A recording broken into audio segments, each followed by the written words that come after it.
Bonjour à tous, bonjour à toutes, bienvenue dans ce nouveau live dont on refait les médias. Nous sommes le lundi 19 janvier 2026 et vous êtes avec Florian Guadalupe. Nous allons évoquer ce soir à nouveau l'actualité des médias. On va parler un peu ensemble, on va un peu tout débriefer, décrypter, s'informer, se pencher sur ce qui a fait la télévision, la radio, la presse écrite, le web, le journalisme dans tout son ensemble. Tellement de sujets que nous allons évoquer ensemble. On aura toute la soirée pour en parler. On va prendre le temps. J'espère que vous allez bien. Moi, on va dire que ça va plutôt bien. Hein, je vais avancer un peu la lumière, on va mettre un peu de couleur un peu plus chaude ce soir pour pour se mettre comme ça, parce que bon, il fait pas toujours très chaud, on est au mois de janvier, hein. La période n'est pas forcément au top, on essaie de garder des couleurs, c'est pas forcément très simple, hein. Il y a la grippe qui est par-ci, le Covid par-là, on a Donald Trump qui veut s'attaquer au Groenland, on a en France le Cornu qui va opter pour le 49.3 pour faire passer le budget, donc on va essayer de parler d'actualité en prenant le temps, en vraiment se faisant plaisir. On va essayer de ne pas aller dans la polémique, mais on va plutôt commenter la polémique. Ça sera beaucoup plus simple. J'espère en tout cas que vous allez bien, que vous avez pu voilà, profiter du week-end et que le début de semaine se déroule bien. Bon, certains ont certainement dû regarder la finale entre le Maroc et le Sénégal hier. Cette finale rocambolesque qu'on a pu suivre. Salut Cicia, j'espère que tu vas bien. Moi ça va, ça va, ça va. Je pense que tu as dû suivre cette finale Maroc-Sénégal qui a été pour le coup diffusée en clair sur M6. Hein. La totalité de la compétition n'avait pas été diffusée à la télé en clair. Il fallait principalement le regarder sur Beansport. Moi j'ai pu le suivre en entier, je suis content, j'ai Beansport. Mais oui, ça n'a pas été simple. Tu es ravi de la victoire du Sénégal, tant mieux, tant mieux. En vrai, au vu du scénario du match, final, c'était l'histoire qui devait être écrite comme ça. Et donc là, on a eu en 4K sur M6 cette finale Maroc-Sénégal, deux très belles nations qui ont fait un très très beau parcours durant toute cette compétition de la CAN, avec ce moment qui a donné un pic à près de 6 millions de téléspectateurs sur M6, pour vous dire. Donc ça a été plutôt impressionnant. 3,37 millions de téléspectateurs, 17,1% de PDA, je crois que ça fait 29% sur les moins 50 et 24,3% sur les FRDA moins 50. Donc c'était une très très grosse soirée pour M6, leur meilleure soirée vraiment depuis le début de l'année. Et pour vous dire que le début de l'année n'a pas été facile pour M6, hein, mais là ils étaient à 10,9% de PDA et clairement pour M6 c'était à très très bonne soirée. Du côté de Beansport on était à 595 000 téléspectateurs. Salut Normalito. Donc forcément on a un total pas loin des 4 millions de téléspectateurs pour une finale. C'est la finale de la CAN qui a été la plus suivie depuis 18 ans. Je ne sais pas si vous vous rendez compte. Comme quoi, voilà, quand. Salut Nia, ça fait longtemps Nia qu'on t'avait pas vu ici. Donc ça faisait un moment qu'on n'avait pas vu ce show-là et c'est vrai que c'était un événement. Hein. Ça reste quand même du football qui rassemble, qui s'oppose les uns aux autres. Donc c'était vraiment, vraiment, vraiment très très chouette. Donc pour le foot sur M6 c'était vraiment canon. On a aussi, hein, on n'en parle pas trop, mais je trouve la nouvelle saison de Loup-Garou est plutôt sympa à suivre sur MyCanal et sur Canal+. Vraiment, tous ces personnages, sans spoiler, parce qu'en fait, c'est ça qui est compliqué. Je pense qu'on fera un grand débrief de Loup-Garou quand on aura fini la saison, mais comme je pense que tout le monde n'a pas regardé, tout le monde n'a pas la même vitesse, j'ai pas envie de spoiler, mais en tout cas, je trouve que cette saison est toujours aussi agréable à suivre. On a un Mister V qui est toujours en forme, qui est plutôt en forme, vraiment, dans les commentaires. J'ai pas vu de dernier, voilà. Non, voilà, c'est vrai que j'ai pas spoilé. Je viens de dire Nia, mais en tout cas, euh, c'est aussi très rythmé. Il y a des choses qui sont assez intéressantes. J'adore la présentation de Mister V, c'est une tuerie. Ouais, et le montage.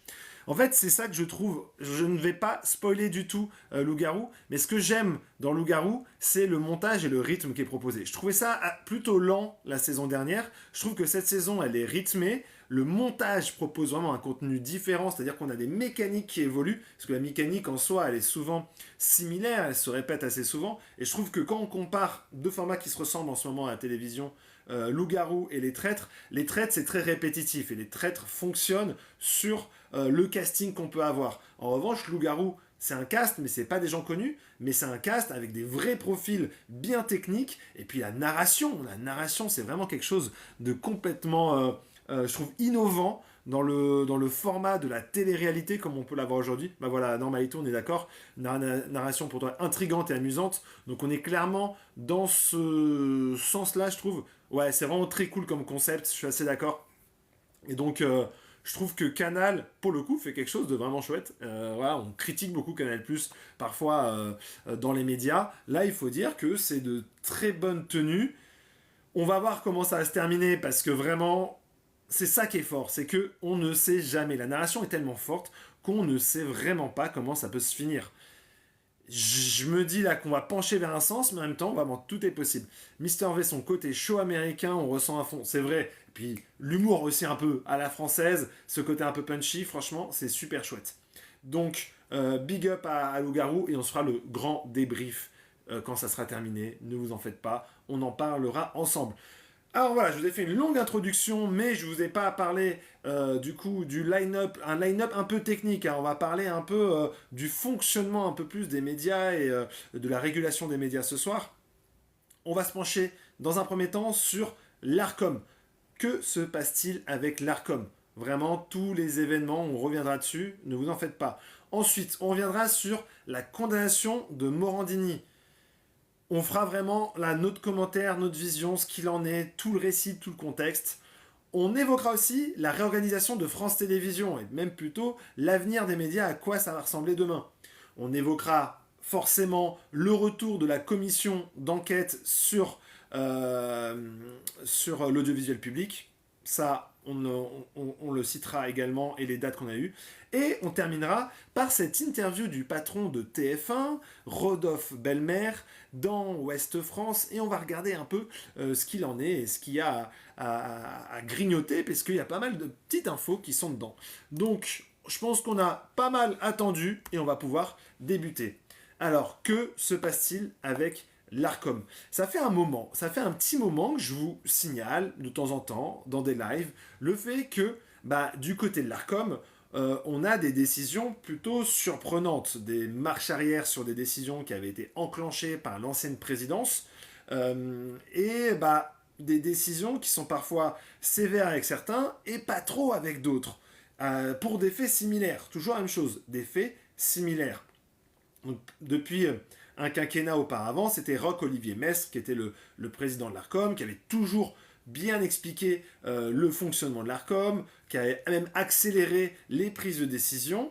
Et depuis février 2025, on a eu l'arrivée d'un nouveau président de l'ARCOM, Monsieur Martin Hajdari. Et depuis l'arrivée de Martin Hajdari, on a un changement dans la méthode et dans le fonctionnement de l'ARCOM. Là où je veux en venir, c'est que on se rend compte par exemple que l'émoi est désormais pris en compte plus que les faits. C'est-à-dire, si vous tenez des faits réels, mais que ça crée l'émoi, vous pouvez avoir une intervention de l'ARCOM. Et ça, c'est nouveau. Je pense notamment à la prise de parole de Jean-Michel Apathy sur RTL lorsqu'il avait parlé de la colonisation de l'Algérie et que les propos qu'il avait tenus étaient vrais, mais ça avait créé un tel émoi que RTL a eu une intervention. Étrange. Mais surtout, on a eu le sentiment que du côté de CNews, il y a des propos qui passaient. Il y a des propos qui passaient tranquillement, sans souci, sans intervention quelconque, et qu'il fallait vraiment la multiplication de mêmes manquements pour que l'ARCOM intervienne et mette une mise en garde ou une mise en demeure. Et là, on a vu encore plus récemment, du coup, on avait parlé la dernière fois, deux séquences distinctes, différentes, dans des émissions différentes, à des horaires différentes, et tenues par des propos et des personnes différentes, être réunies dans une même et seule mise en demeure. Et en fait, il faut savoir que, à l'origine, habituellement, rien ne l'oblige, c'est ce qu'a expliqué le patron de l'ARCOM actuel, Martin Hajdari. Mais à l'origine, l'ARCOM, c'était une intervention, une mise en garde, puis ensuite tu fais une mise en demeure, et si tu fais une autre bêtise après la mise en demeure, tu passes directos à la sanction. Ça peut être sanction pécuniaire, ça peut être fin de l'antenne, ça peut être interdiction à une certaine tranche de diffuser. Voilà, en disant, bah là, pour l'éditeur, on ne coupe pas une émission, on coupe la diffusion. C'est important à dire. Donc du coup, c'est punir l'éditeur, parce que l'éditeur ne respecte pas la loi. Et donc, on peut se demander, que fait l'ARCOM par rapport à ça? C'est vraiment très étrange. Normalito. Quand je vois les propos de Christine Kelly, anciennement CSA, ça en dit long sur la manière de penser. C'est vrai que c'est très surprenant quand on pense en plus que Christine Kelly remet en question le fonctionnement de l'ARCOM. Donc anciennement, c'était en effet le CSA et qu'elle en a fait elle-même partie. Elle a participé à ce système. Elle devrait savoir comment ça fonctionne. C'est vrai que c'est plutôt surprenant. Dexter, pourquoi tirer à boulet rouge sur Morandini quand Mendy s'exprimait toujours... Alors c'est pas la même chose, Dexter. On va en parler tout à l'heure de Morandini, mais alors Cohn-Bendit, je te rejoins, mais Cohn-Bendit n'a pas eu de condamnation. Ils sont plus que vrais, on veut changer l'histoire. Tcha. Ashdari et Serge Nedjar déjeunent-ils ensemble? Je pense que oui. Ça, je ne sais pas, Loyal Panam, je n'en sais strictement rien. En tout cas, ce qui paraît surprenant, c'est le fait que on ait appris que l'ARCOM a tenté d'empêcher la diffusion de 2 compléments d'enquête, le complément d'enquête sur CNews, le complément d'enquête sur Nicolas Sarkozy, une rediffusion d'un complément d'enquête sur Nicolas Sarkozy. Donc ça a été révélé dans le Canard enchaîné, qui n'a pas été démenti par l'ARCOM. Et ensuite, on a appris au sein de Mediapart que les agents, comme vous expliqué, à l'ARCOM, c'est comme des petits juristes qui travaillent, qui reçoivent les séquences et qui disent, bah là, faut intervenir. Et en gros, c'est au sein de l'ARCOM, ils ont dit non, calmos sur CNews. Donc là, ça apparaît quand même assez étrange. Au nom de quoi il y aurait un calmos spécial pour CNews. Et ça peut paraître extrêmement intriguant. Et j'aimerais pouvoir, moi, interroger, en tant que journaliste, interroger les membres de l'ARCOM à ce sujet-là. Donc c'est vrai que c'est plutôt étrange, bizarre. Voilà, c'est très étrange de la part de l'ARCOM. On apprend aussi du coup dans les propos du président de l'ARCOM que lui il dit il ne faut pas sanctionner aussi fort ces news, il faut faire de la pédagogie. De la pédagogie. Je ne sais pas si on se rend compte de la pédagogie. Ces news, ça fait des années qui sont à l'antenne, ça fait des années qu'ils ont des sanctions de la part de l'ARCOM. La pédagogie, c'est quand on commence à faire une bêtise et on t'explique pourquoi tu fais la bêtise pour pas que ça recommence. Mais quand l'ARCOM met des mises en demeure pour propos discriminants et que dans le passé, l'ARCOM a déjà mis en demeure CNews pour c'est même des propos comme ça, je pense notamment aux punaises de lit, tu dis, ils ne s'éplaient pas de la pédagogie, ils sont courants, CNews. C'est à partir de quand, en fait, on dépasse des limites. Donc tout ça, forcément, ça interroge. Et on se demande, qu'est-ce qui se passe, comment ça va fonctionner. Déjà de voir qu'ils essaient d'enterrer certaines décisions, ne pas aller jusqu'au bout, à un moment donné, va falloir se réveiller. On est loin d'un carré blanc pour signaler une unité. Maintenant, c'est open bar dans les propos. Salut Sévan. Non, Maïto, ces news et avertissements sont trop nombreux pour faire la pédagogie. Faut passer aux sanctions. Exact. En fait, c'est ça. C'est que là, on est dans une pédagogie constante et une pédagogie qui, en fait, veut surtout dire on n'intervient pas, on fait pas grand-chose. Et c'est ça qui peut paraître surprenant. On a vu aussi qu'il y a eu l'ARCOM.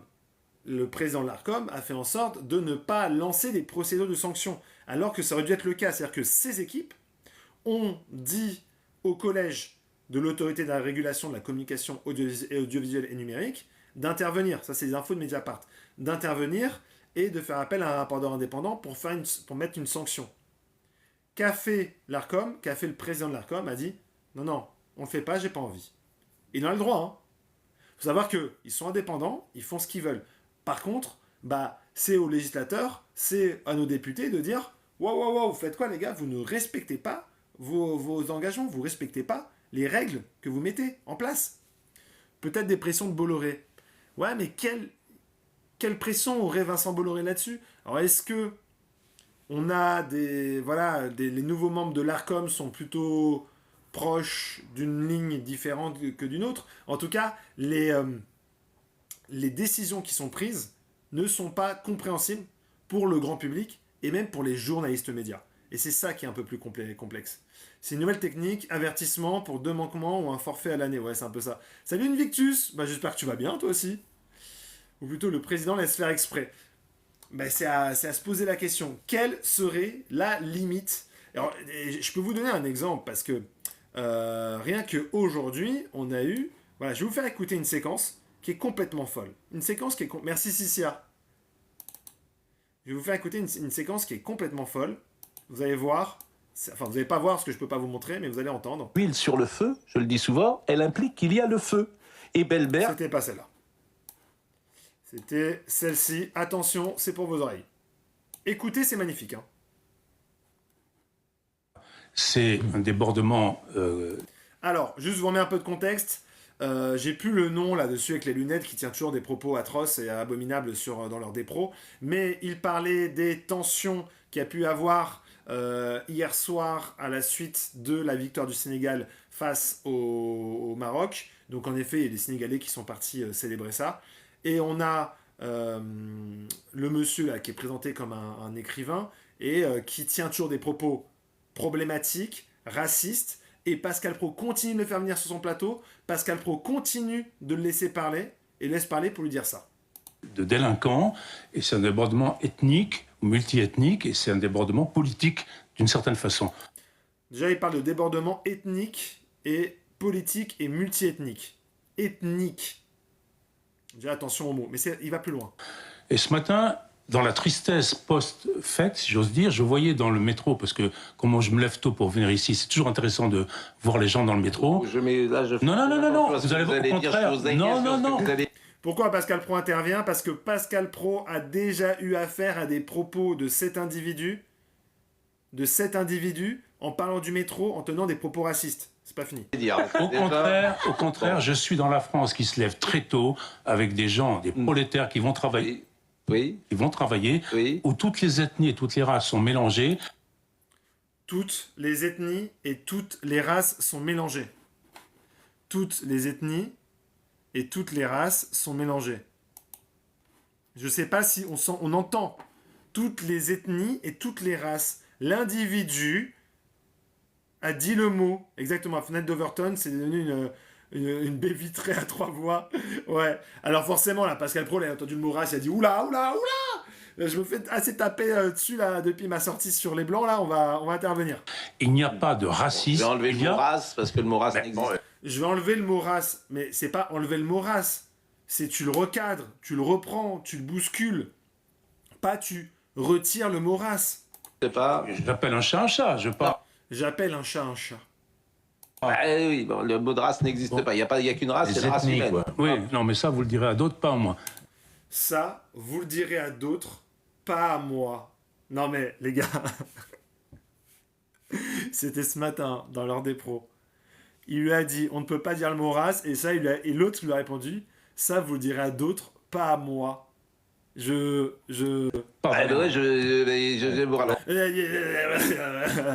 le redis, il n'y a pas de race, il y a toutes les ethnies, toutes les ethnies sont mélangées et Incroyable. Salut Bilal. Ouais, il s'enfonce, c'est assez... Corrige le mot race pour que ça passe, c'est ça, exactement. Donne l'heure de la séquence pour qu'on signale. Alors, si vous voulez l'heure, c'était à 9h33. C'était à 9h33 Invictus. Mais on est sur une séquence, voilà, typique, c'est-à-dire, il parle de mouvements multi-ethniques politiques. Non.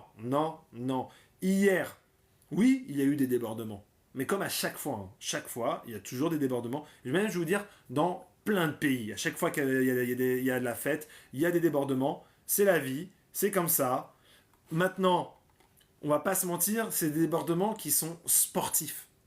C'est-à-dire qu'ils sont partis fêter, ils ont sorti... On peut dire qu'ils sont allés trop loin, et en effet, je l'entends, hein, ils sont allés trop loin pour faire la fête, ça, voilà, on peut lancer le débat.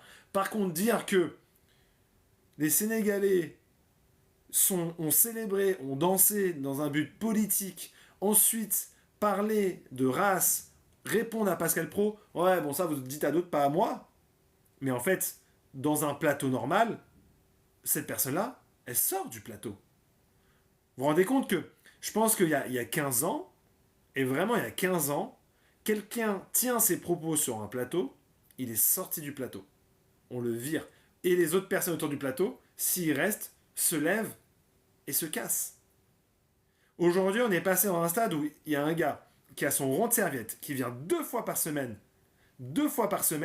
et qui, dès qu'il parle, tu sais qu'il va dire des propos dangereux comme cela. Pascal Praud est intervenu, je peux rien dire. Il est intervenu sur ce moment-là, mais les propos sont tenus. Et là, on peut se demander, une nouvelle fois, où est la pédagogie de l'ARCOM ? Parce que les propos qu'il vient de tenir sont des propos discriminants en fonction des origines.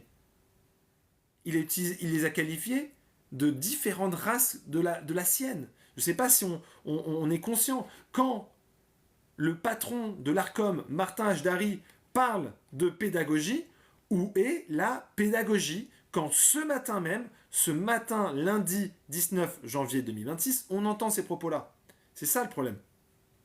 C'est gentil Redso, j'avais pas vu, heureusement que je suis là. Il peut parler des flics qui ont tabassé des gens à barbe ou pas? C'est ça. La parole Tachi, c'est désinhibé. Ouais, exactement. Parole fasciste, ouais. On a beau signaler, l'ARCOM fait rien. Faut continuer à le faire. Saisissez aussi vos députés, saisissez tout ce que vous pouvez faire s'il y a des séquences qui sont comme ça. Cette séquence, je la trouve extrêmement grave. Il est intervenu, mais c'est un jeu de rôle, ouais, bien sûr. C'est tout le truc, c'est qu'après, on va dire, est-ce qu'il a été recadré, est-ce qu'il y a eu une maîtrise de l'antenne? Mais je trouve qu'il faut prendre en compte le fait de réinviter des personnes de ce type sur les plateaux. Réinviter des personnes de ce type sur les plateaux, parce que du coup, il est habitué, il a la possibilité de tenir ces propos-là. Franchement, je suis sorti de la fête avec mes frérots sénégalais, on s'est fait détruire par la police, à Barbès, c'était chaud. Ok, la pédagogie, c'est donner une excuse à l'inaction, c'est aussi simple. Tout à fait normalito, je te rejoins plutôt. Hein. T'as vu Aurélien Saint-Toul face au président de l'ARCOM? Non, j'ai pas vu. C'était aujourd'hui? La main de l'esprit? Aurélien Saint-Toul, il y va lui, il y va. Mais faut y aller, parce que là, il y a des questions à poser, il y a des choses à ne pas laisser passer. Salut FWS, bonsoir. Il y a des choses à ne pas laisser passer. D'ailleurs, l'ARCOM, du coup, on rappelle qu'ils ont des missions comme de garantir le pluralisme, le respect de la dignité humaine, tout ça. Là, ils vont avoir... Parce que chaque fois, on a l'impression qu'ils nous disent... Ils ont dit quoi? Ils ont dit, c'est pas facile de tout analyser. Ils faisaient comment avant? C'est-à-dire que pourquoi Roch-Olivier Mestre, l'ancien président de l'ARCOM, et son collège, arrivaient à intervenir, parfois en moins de 3 mois. Pour certains, il a fait en 3 semaines, arriver à intervenir en 3 semaines pour des décisions justifiées, expliquées. Donc il en faisait la pédagogie, Roch-Olivier Mestre. Pourquoi Roch-Olivier Mestre arrive et Martin Hdari, il n'y arrive pas? Et il dit, c'est difficile, c'est compliqué. C'est ton taf, frère, c'est ton boulot, et c'est ça en fait qu'on attend. Non, ça date de quelques mois déjà, genre septembre. Ah oui, ok. Tu veux pas candidater à l'ARCOM? Oula, en fait, pour rejoindre l'ARCOM, Bilal, c'est le président de la République qui te nomme, c'est la présidente de l'Assemblée nationale, c'est le président du Sénat, c'est le président du Conseil d'État, et le dernier, j'oublie toujours, la Cour des comptes, je crois, la Cour des comptes. Pourquoi on maintient Jean-Marc Mordi? On va en parler après, Pierre, on va en parler après. Il se soumet, tu dis Bilal. Non, mais donc, quand je pense dans un pub, dans une pub Dove où on voyait un nichon, on avait interdit moins 18, c'est vrai. Salut Hello. Toi, président, voilà. Est-ce que ça aurait fait trop de buzz si dénoncé par l'ARCOM? Est-ce que ça aurait fait trop de buzz si dénoncé? Parce que sans toi, je ne connaissais pas la séquence. Ouais, c'est vrai. Alors, je comprends, Sevan, que c'est vrai que moi, le fait de montrer la séquence, pour beaucoup de personnes, ils ne l'ont pas vu, et donc du coup, ils disent, maintenant, je trouve que c'est honteux. Mais le truc, c'est que il y a des règles. Il y a des règles, TNT, à la télévision, la loi, la justice française, et on ne peut pas dire ce qu'on veut n'importe où. Et donc, dire que ça existe, et c'est dire qu'on laisserait des gens faire un délit, ne pas respecter la loi à l'antenne.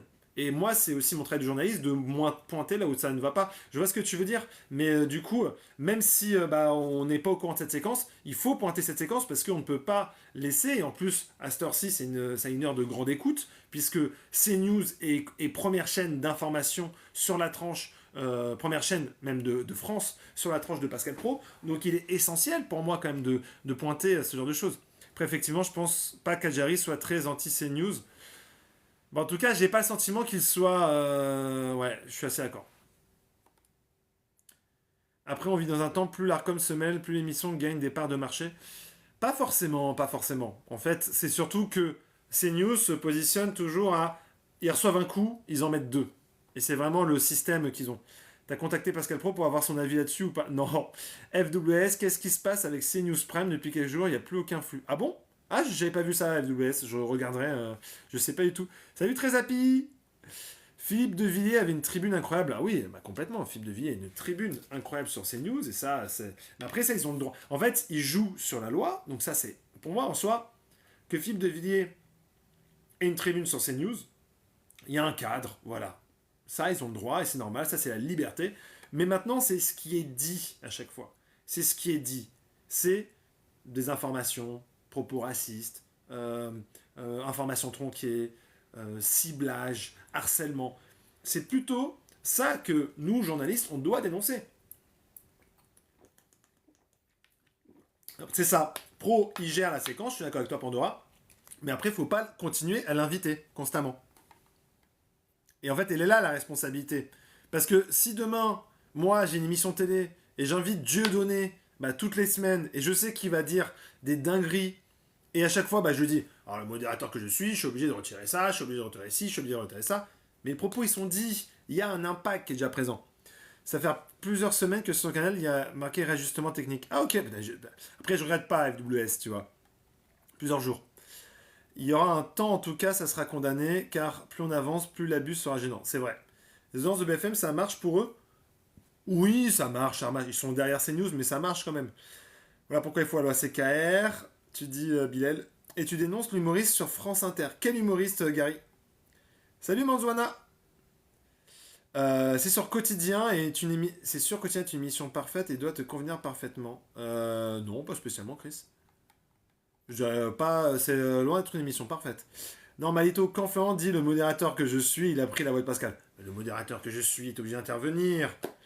Pascal Pro fait le modérateur quand ça lui chante. Surtout, en fait, le problème c'est qu'il n'a pas de modérateur de lui-même.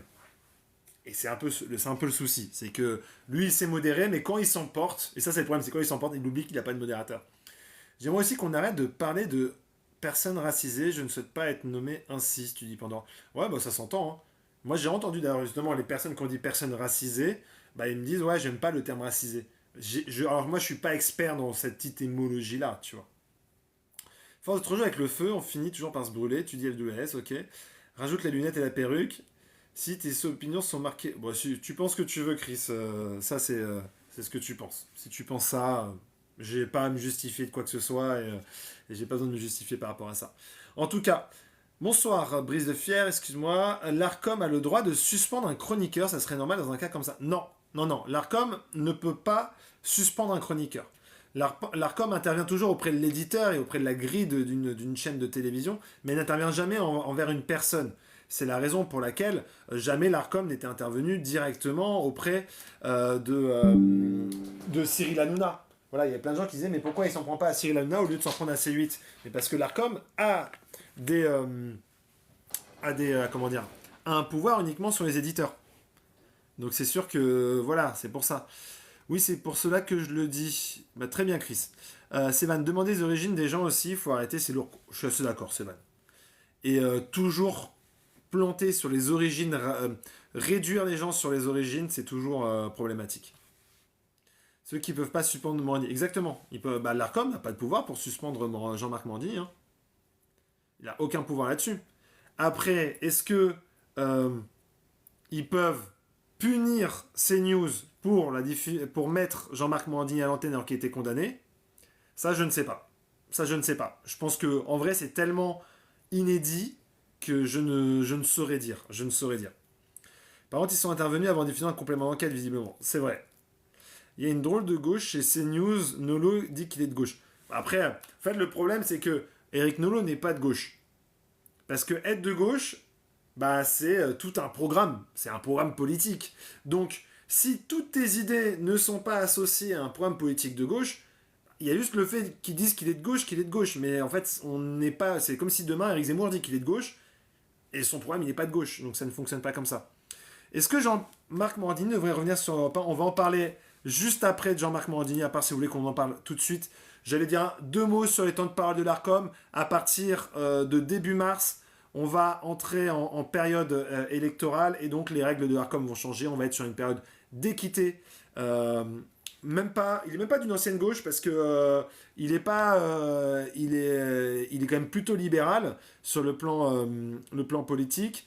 Il n'est pas trop justement sur les sujets immigration, culture. Il n'est pas trop positionné là-dessus, Pandora. Donc je trouve qu'il n'est même pas d'une ancienne gauche. Je pense qu'à l'époque, peut-être qu'il était à gauche, mais aujourd'hui, il n'est pas spécialement à gauche. Bah tu peux adorer ces news, Thierry, t'as le droit. Alors il me semble que c'est à partir du 2 février. Ah oui, 2 février, excuse-moi. T'as raison, 2 février FWS. 2 février.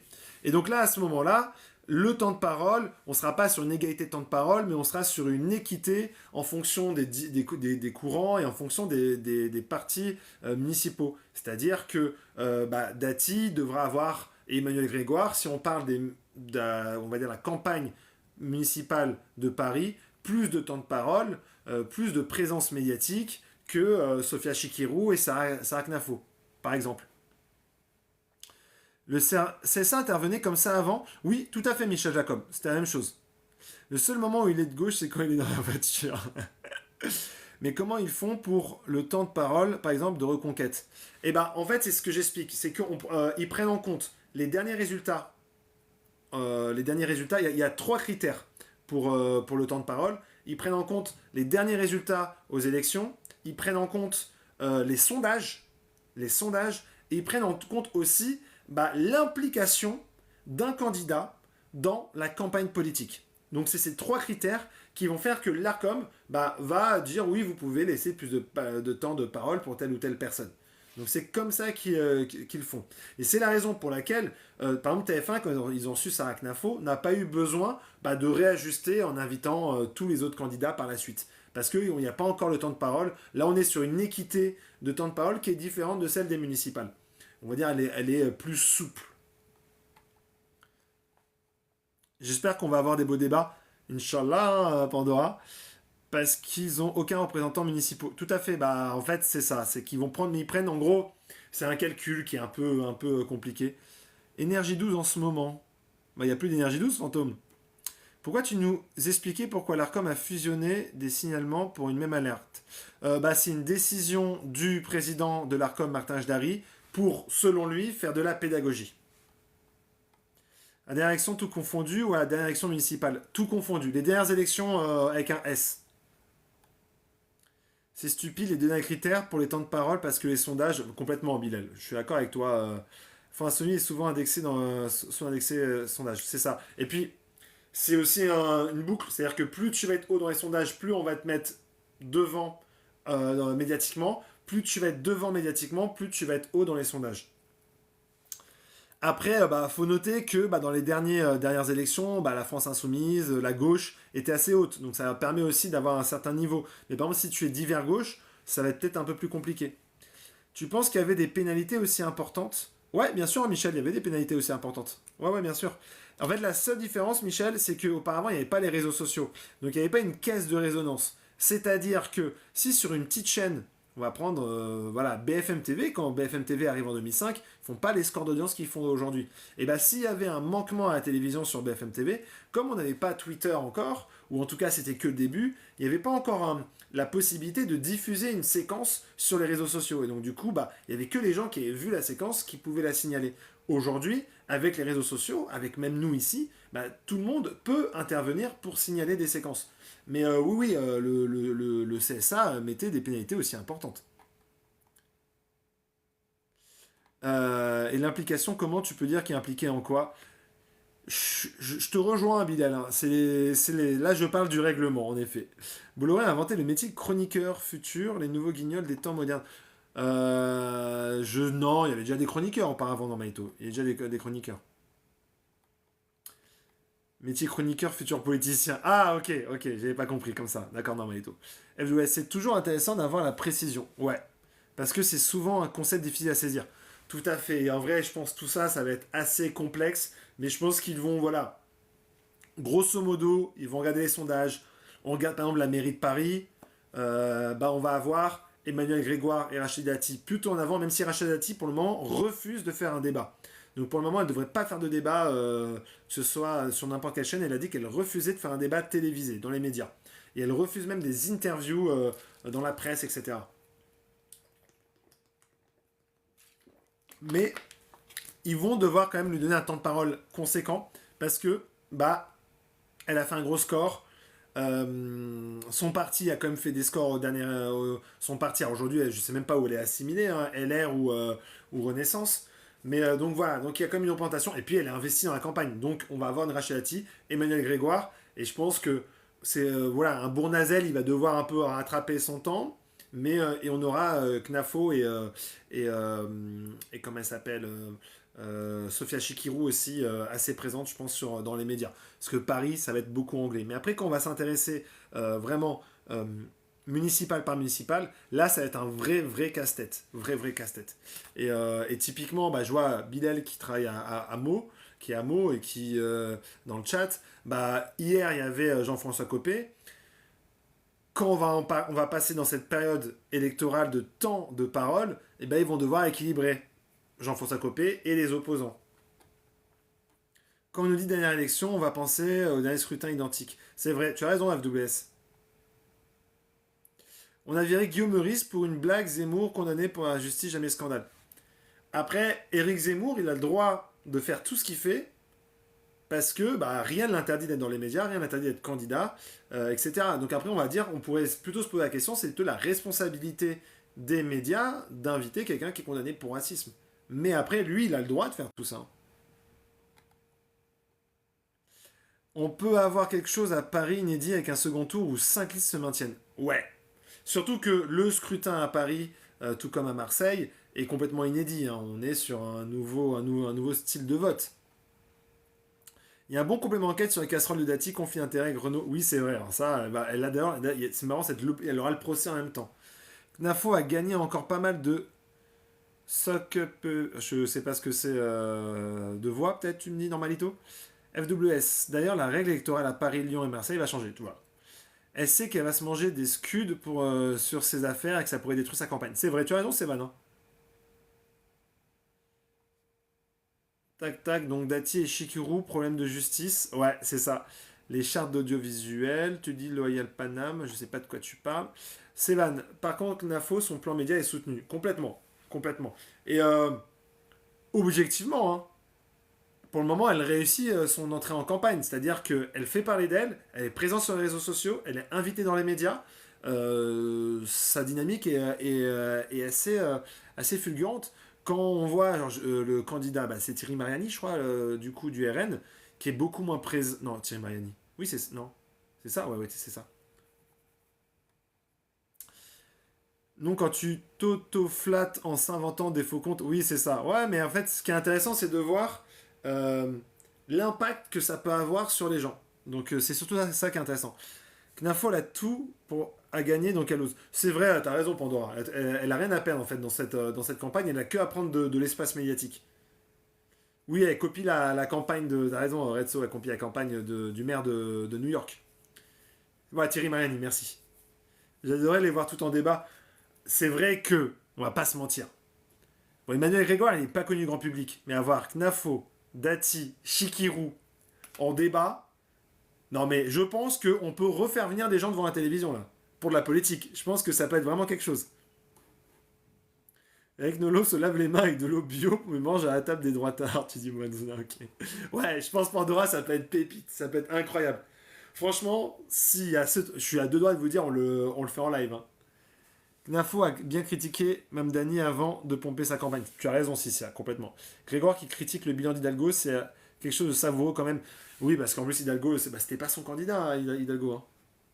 C'est presque Golden Moustache. On va passer au prochain sujet, les gars. Et les filles, évidemment. Puisqu'on va parler, on va parler de lui. Hein. Mahani n'est pas concerné par l'affaire assistant parlementaire du RN. Ah, bonne question, Julien 92. Bah, je ne l'ai pas entendu parler. Je crois pas. Est-ce qu'il avait déjà rejoint? Je crois qu'il n'avait pas encore rejoint le RN à ce moment-là. Oh, je vais être dans les tribunes pour le débat. Bah oui, Bilal, on va voir ta tête. Hein? Les têtes que tu fais.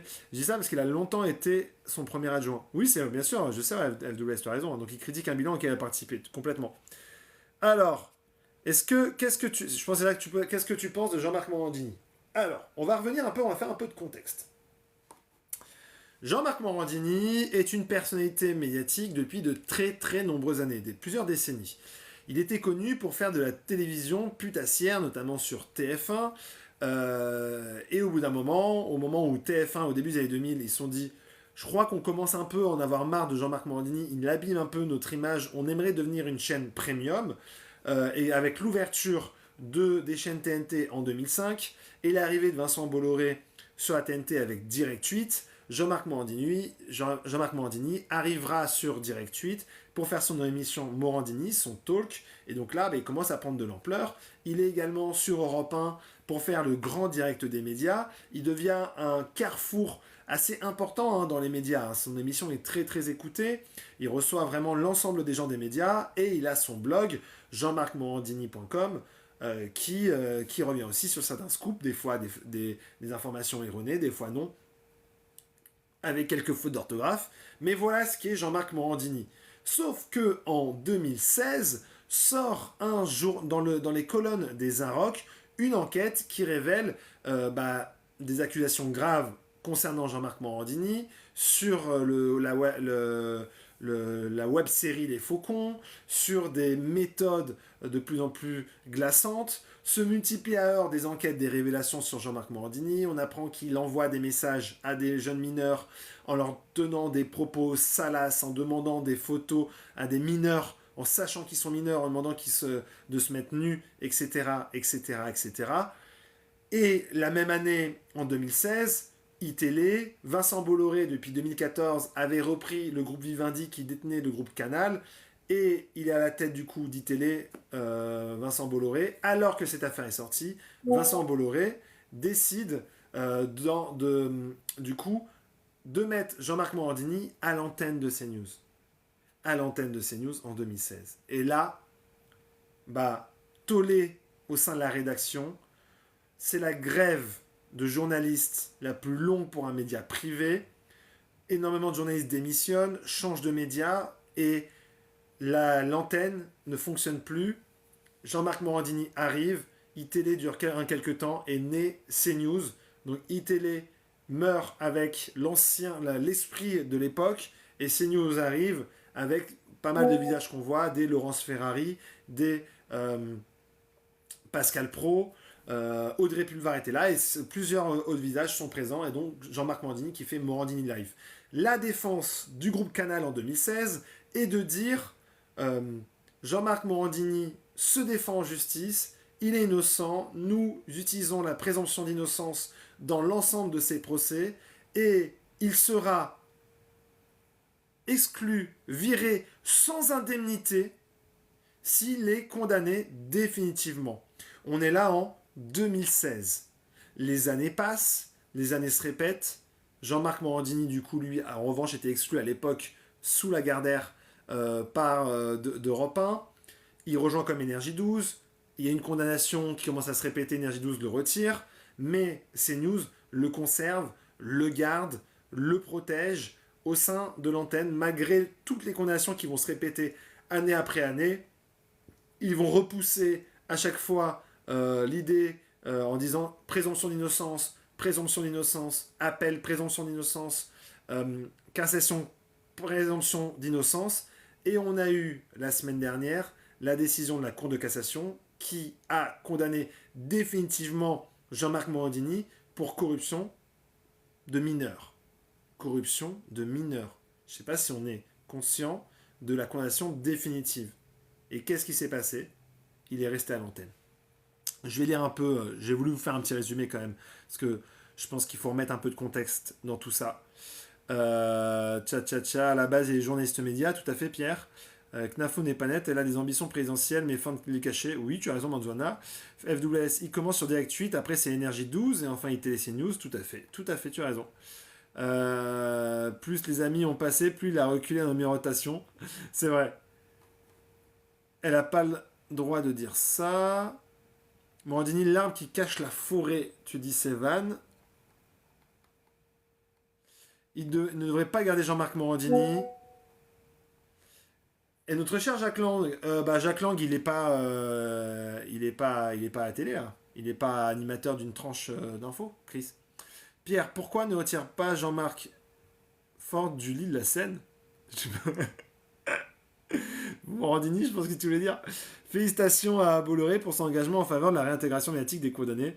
On est chez les fous, Nia. Ouais, complètement Nia. Pour moi, il sait quelque chose sur Bolloré, c'est pas possible. C'est vrai que là, à ce niveau-là, tu te dis, en gros, tout est possible. Jusqu'où ils iront. Genre vraiment, il n'y a plus rien qui se tient. Pourquoi la chaîne ne retient pas? Je comprends pas. C'est ça. Il était ministre. Ouais, à ce moment-là, moi j'étais mineur à ce moment-là, Chris. Pourquoi il n'enlève pas Jean-Marc Morandini de la chaîne? Ah ouais, je me disais bien. Parce qu'ils ont décidé, ils ont le droit. En fait, le droit les autorise de diffuser.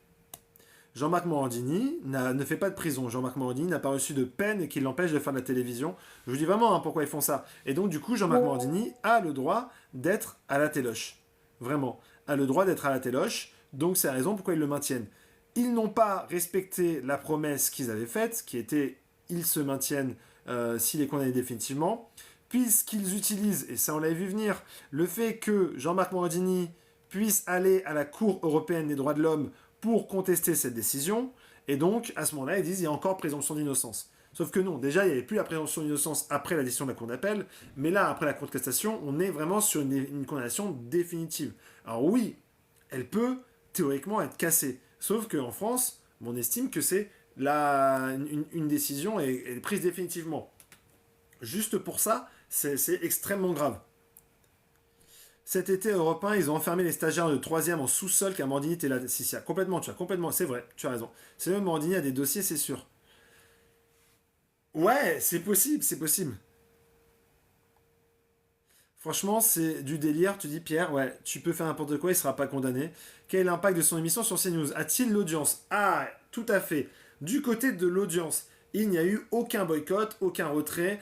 Il fait toujours un peu plus de 300 000 téléspectateurs, plus de 10% de PDA, quand la moyenne de la chaîne est autour de 3 et 4%. Donc il fait plus de 3 fois le score de la chaîne. Il est première chaîne d'information et il est souvent première ou deuxième chaîne de télé en France. Donc non, il n'y a pas une désaffection du public, malgré la condamnation qu'a eu Jean-Marc Morandini. Maintenant, on parle de condamnation. Il serait peut-être temps, éventuellement, de parler de morale. Il serait peut-être temps de parler de morale. Pourquoi on parle de morale? Parce que j'aimerais regarder Vincent Bolloré droit dans les yeux, qui se dit catholique.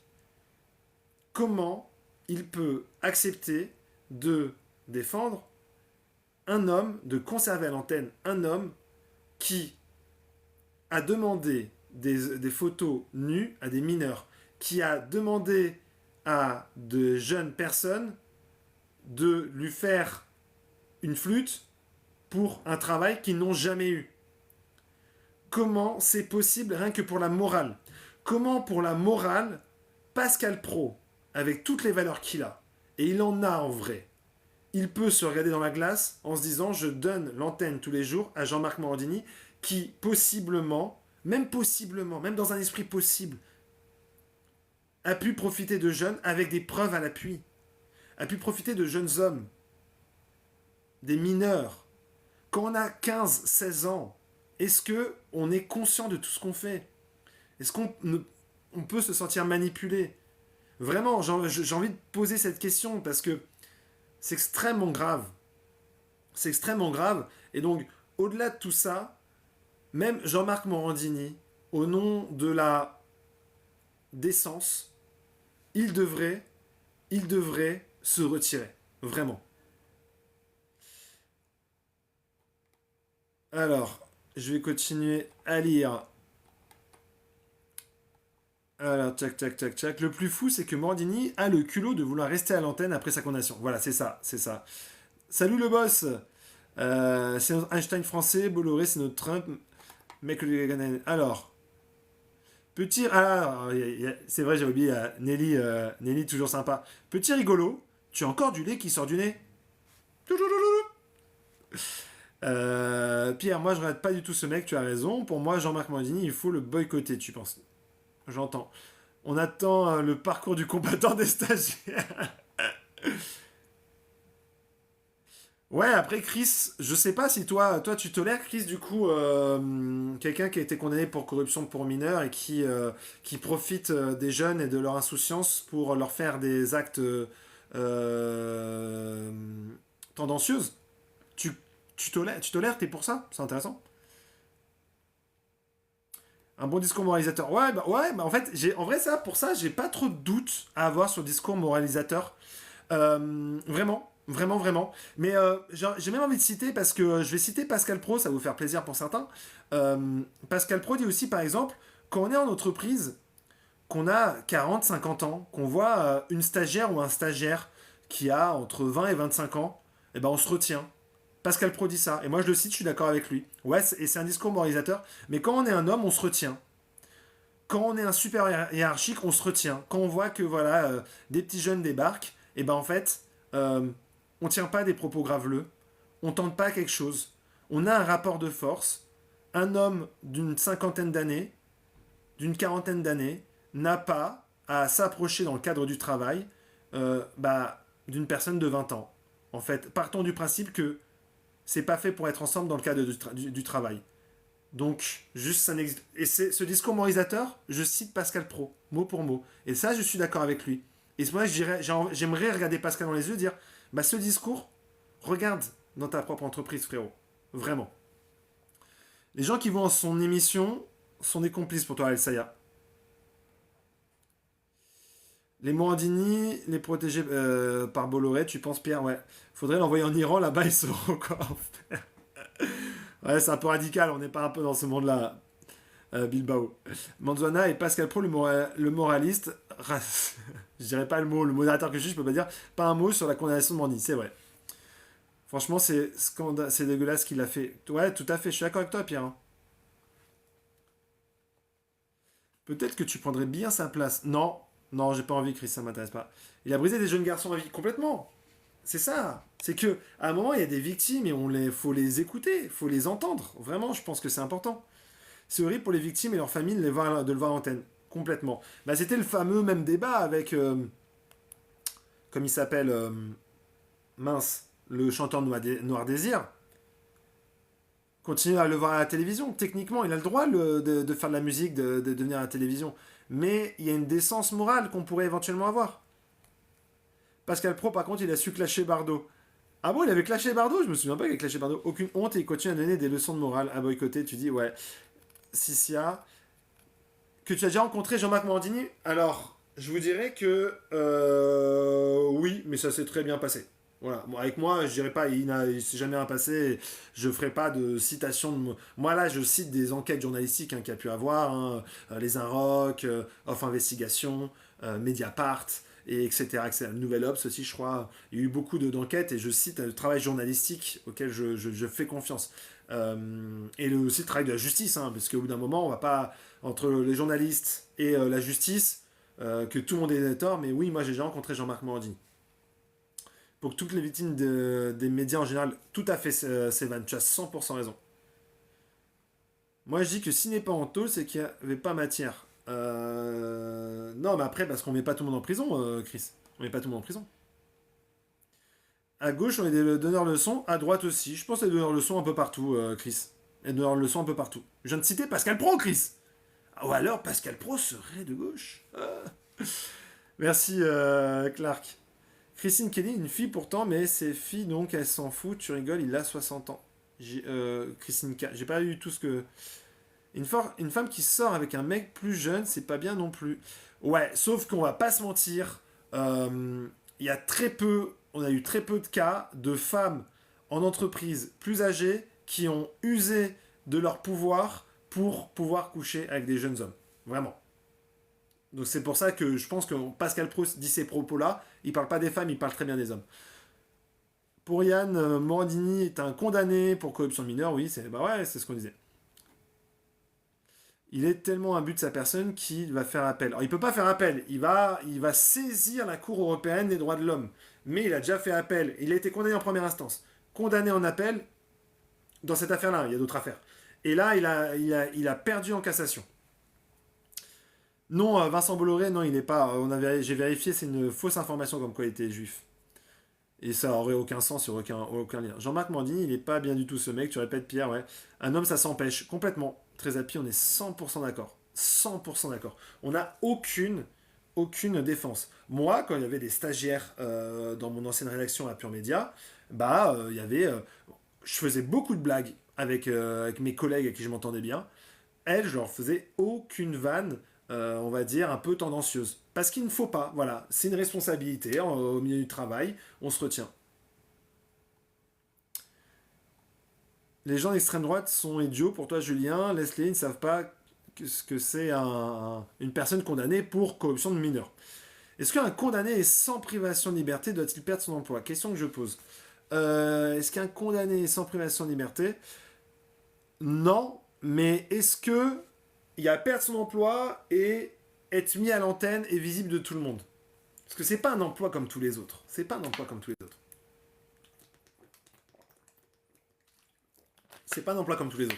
Je pense que il aurait pu continuer à produire derrière, par exemple. Il aurait pu continuer à faire d'autres choses. Et dès qu'un enfant va se faire T ou V, ils vont faire les offusqués. Oui, ça y a, tu as raison.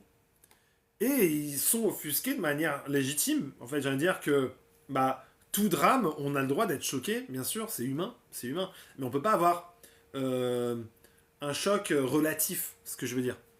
Il a signé un gros chèque à Mandy pour être à l'antenne. Ok. Et Koé, il en est où? Koé, il est toujours à l'antenne. Sur Europe 2. Mais il n'est pas condamné, Koé. Donc c'est différent. Les gens qui regardent ces news sont pas très malins pour toi, Julien. J'avais pas jusque-là. Mais pourquoi il parle de son français à CNews? Parce que tu penses qu'il travaille là-bas? De son français? Ah, j'ai pas compris. C'est qu'à une fille. Ok. Je les mets tous dans le même sac perso, tu normalito. Pour le reste, à CNews, parce qu'il a signé un gros sac d'argent. Mais il y en a un qui est condamné, les autres non, c'est la différence, exactement. Tout à fait normalito. S'offusquer quand l'agresseur est sur OQTF faut immigrer. Oh, alors ça oui, ça je te marque le point. Là, je vais pas entrer dans ce jeu-là. Tchac. Depuis le jour où il a de minibus, je le regarde très bizarrement. Non, c'est pas, il a pas fait ça, Eric. Ou en tout cas, c'est pas sorti dans la presse, ça. C'est pas sorti dans la presse. Donc voilà, toujours à l'antenne, il devait rejoindre Europe 1, et selon Le Parisien, plusieurs voix se sont quand même offusquées de se dire on n'a pas envie d'avoir Jean-Marc Morandini avec nous sur Europe 1. Donc voilà, selon Le Parisien, c'est la direction qui s'est dit on va peut-être pas en faire trop, on va laisser sur CNews, mais on va pas le mettre sur Europe 1. Rappelons tout de même que PPDA, Duhamel, Miller ne sont pas d'extrême droite, ne pas fermer les yeux. Complètement, tu as raison, Stéphane. Et pour les mêmes raisons, on veut plus les voir. Bonjour, je suis gay, je trouve qu'il y a une grosse hypothèse, ce que Morandini. Il y a les rushs sur YouTube, mais elle n'a pas porté plainte. C'était pas Koé, c'était plutôt, on va dire, attouchement S. Eric, c'était pas comme il s'appelle Rocco Siffredi? Oui, bien sûr, Christine K devrait être choquée, je suis d'accord. Il est viré? Non, il n'est pas viré, il est encore à l'antenne, le mec. Le plus scandaleux, c'est que 10 ans pour le condamner, c'est abusé. Il n'a pas été condamné, il a été condamné avant. Là, ça a été première instance. Appel, cour de cassation. C'est pour ça. Et donc voilà, donc il ne sera pas sur Europe 1 pour le moment. Je pense qu'on a fait le tour sur l'affaire Morandini. On va changer de sujet.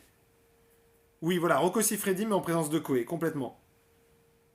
Quand même beaucoup, ça pourrait présenter. C'est sûr. Là, peut-être que ça va être technique pour certains, mais fallait en parler. Rocco, c'était une autre émission. Ok, bah j'ai pas toutes les données, Olivier, alors. Alors, il vise le summum, il veut aussi la cour des droits. C'est ça. C'est ça, c'est ça, c'est ça.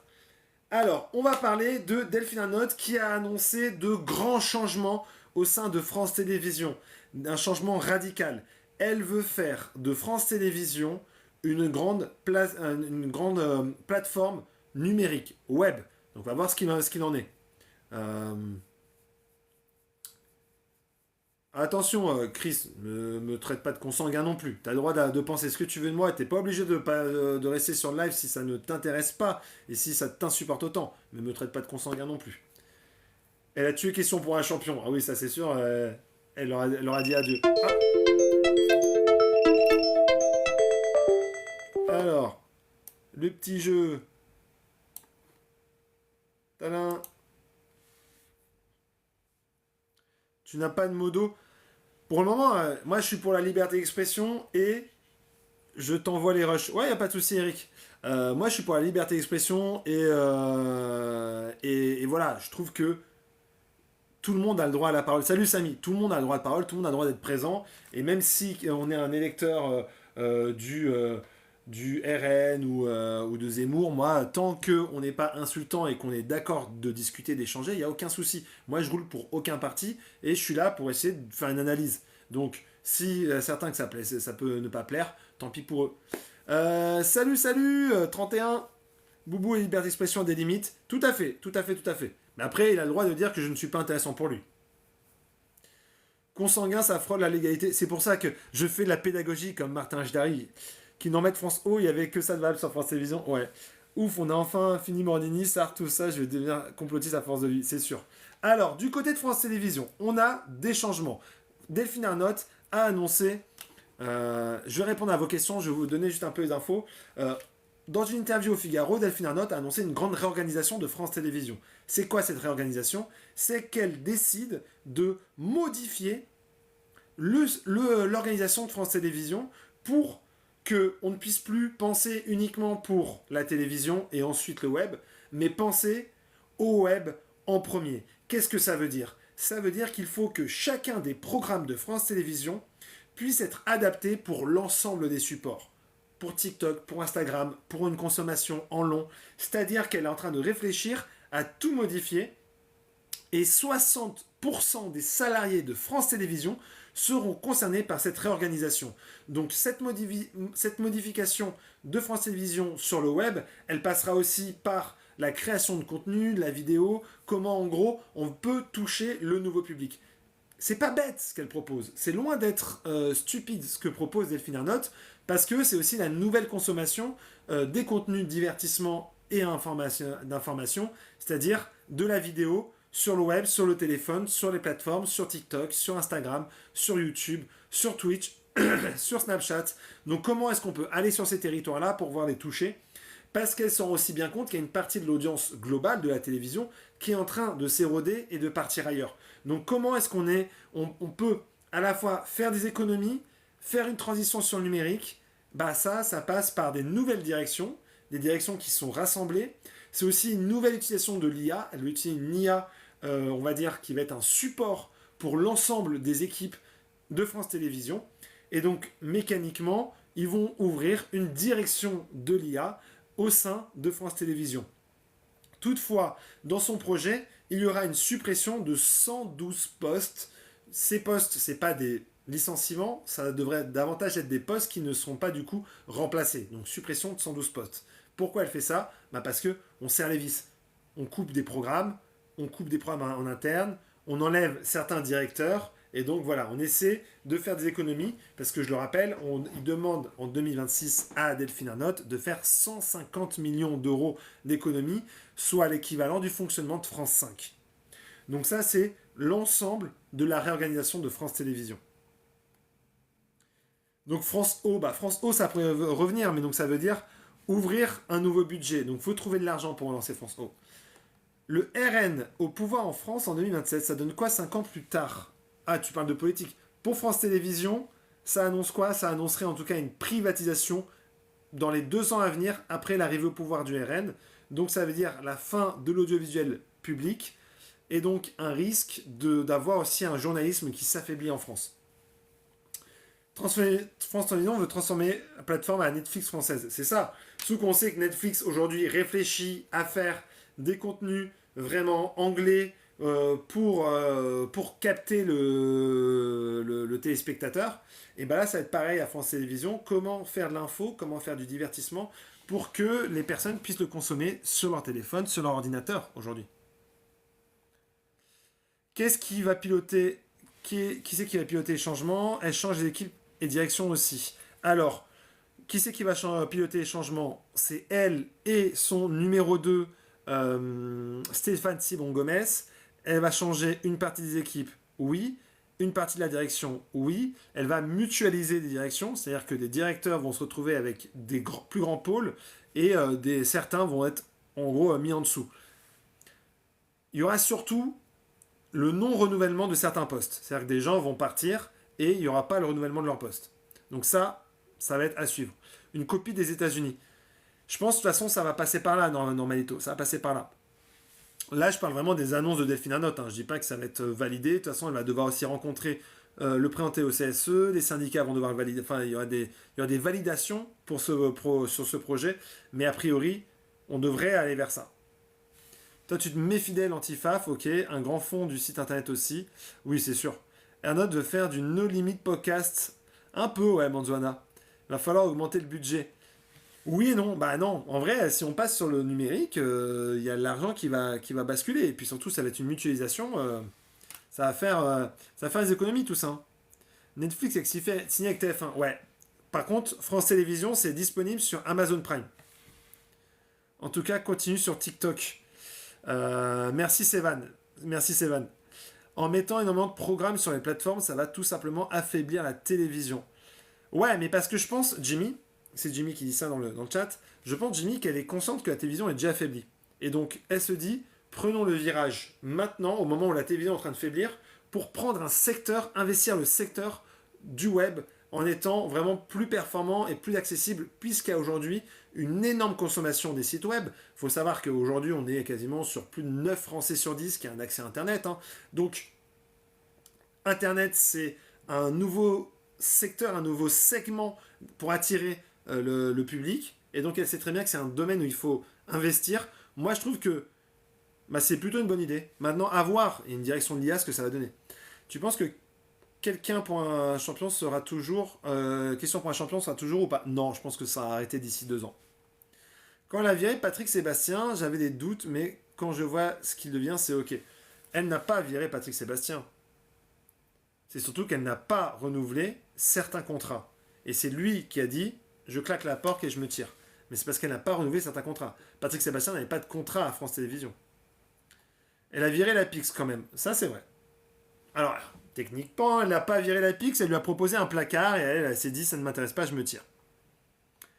Ils ont racheté Warner Bros. Ah, Netflix, ouais. Comment faire de l'info sur TikTok où il faut du temps pour bien comprendre les enjeux? Faire ce que je fais ici, Boubou. C'est-à-dire réfléchir à synthétiser l'information, proposer aussi des extraits de reportages sur TikTok, ça marche pas mal. Faire des lives, je pense que le live, ça va être nécessaire pour faire du service après-vente, quitte à se confronter à des haters, mais je pense que Boubou va falloir le faire. Mais je pense, oui, moi je pense qu'il y a un secteur à faire ici. D'accord, Eric. Salut Nico, j'espère que tu vas bien, mon cher Nico. Question pour un champion, ça va plus exister. Ouais, je pense que ça va pas tenir. T'as entendu des pistes mercato médias pour France Télévisions? Des pistes mercato, pas trop. En vrai, là, pour le moment, France Télévisions, ils sont pas trop sur le mercato. Pour tout vous dire, France Télévisions, ils sont en train de préparer les JO, ils sont en train de préparer la municipale et une possible législative. Donc, ils sont pas sur un mercato potentiel pour le moment. Pour le moment, ils sont pas en mode recrue, ni en mode départ. Toujours intéressant de converser avec moi. Merci beaucoup, Nico, t'es un amour. Et MC aussi avec son partenaire Amazon. Tout à fait, Samy, tu as raison. C'était une boutade. Ah, ok, Olivier. Samuel Etienne lui a montré le chemin, finalement. C'est ça. Complètement très happy. 2026, qu'on pourra regarder TF1 dessus sur Netflix. Cet été, normalement. Ça va partir cet été, Pierre.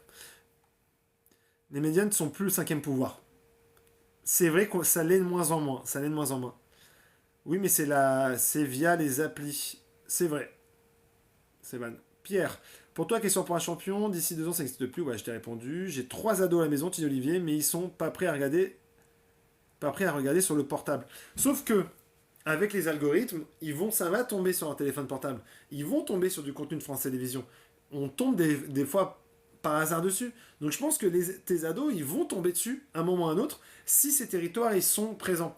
Je pense par exemple ils ont un compte sur France Info qui s'appelle C'est quoi l'info, et ils font des scores détonnants sur les réseaux sociaux. Et je suis sûr que tes ados, même sans le savoir, sont déjà tombés sur un contenu de C'est quoi l'info ou même d'un autre site d'information, Olivier. Tu es le futur des médias, mais tu ne sais pas encore. Merci beaucoup, Nico. Ils font déjà tout ça sur TikTok. C'est vrai, mais là, ça va être, je pense, redoubler d'efforts. Tu as pas vu l'interview de Julien Lepers? Si, je l'ai vu. Si, j'ai vu. Si, j'espère que Secret d'Histoire va rester. J'adore. A priori, il n'y a pas de raison que ça parte. Ça boulse. Oui, mais ils sont pas obligés de changer les équipes, non? Je pense qu'ils vont pas tout changer d'un coup, Sébastien. De toute façon, ça va être fait de manière progressive. Florent, je te pose cette question car ce qui me concerne, voudront-ils lâcher le Tour de France? J'ai peur de te faire peur, Eric. Mais tout est sur la table. À partir du moment où... C'est important de savoir que, ok, France Télévisions, ils ont des soucis de comptabilité. Mais, depuis 15 ans, voire 20 ans, France Télévisions, on leur demande de baisser le budget. On leur demande de faire des économies chaque année.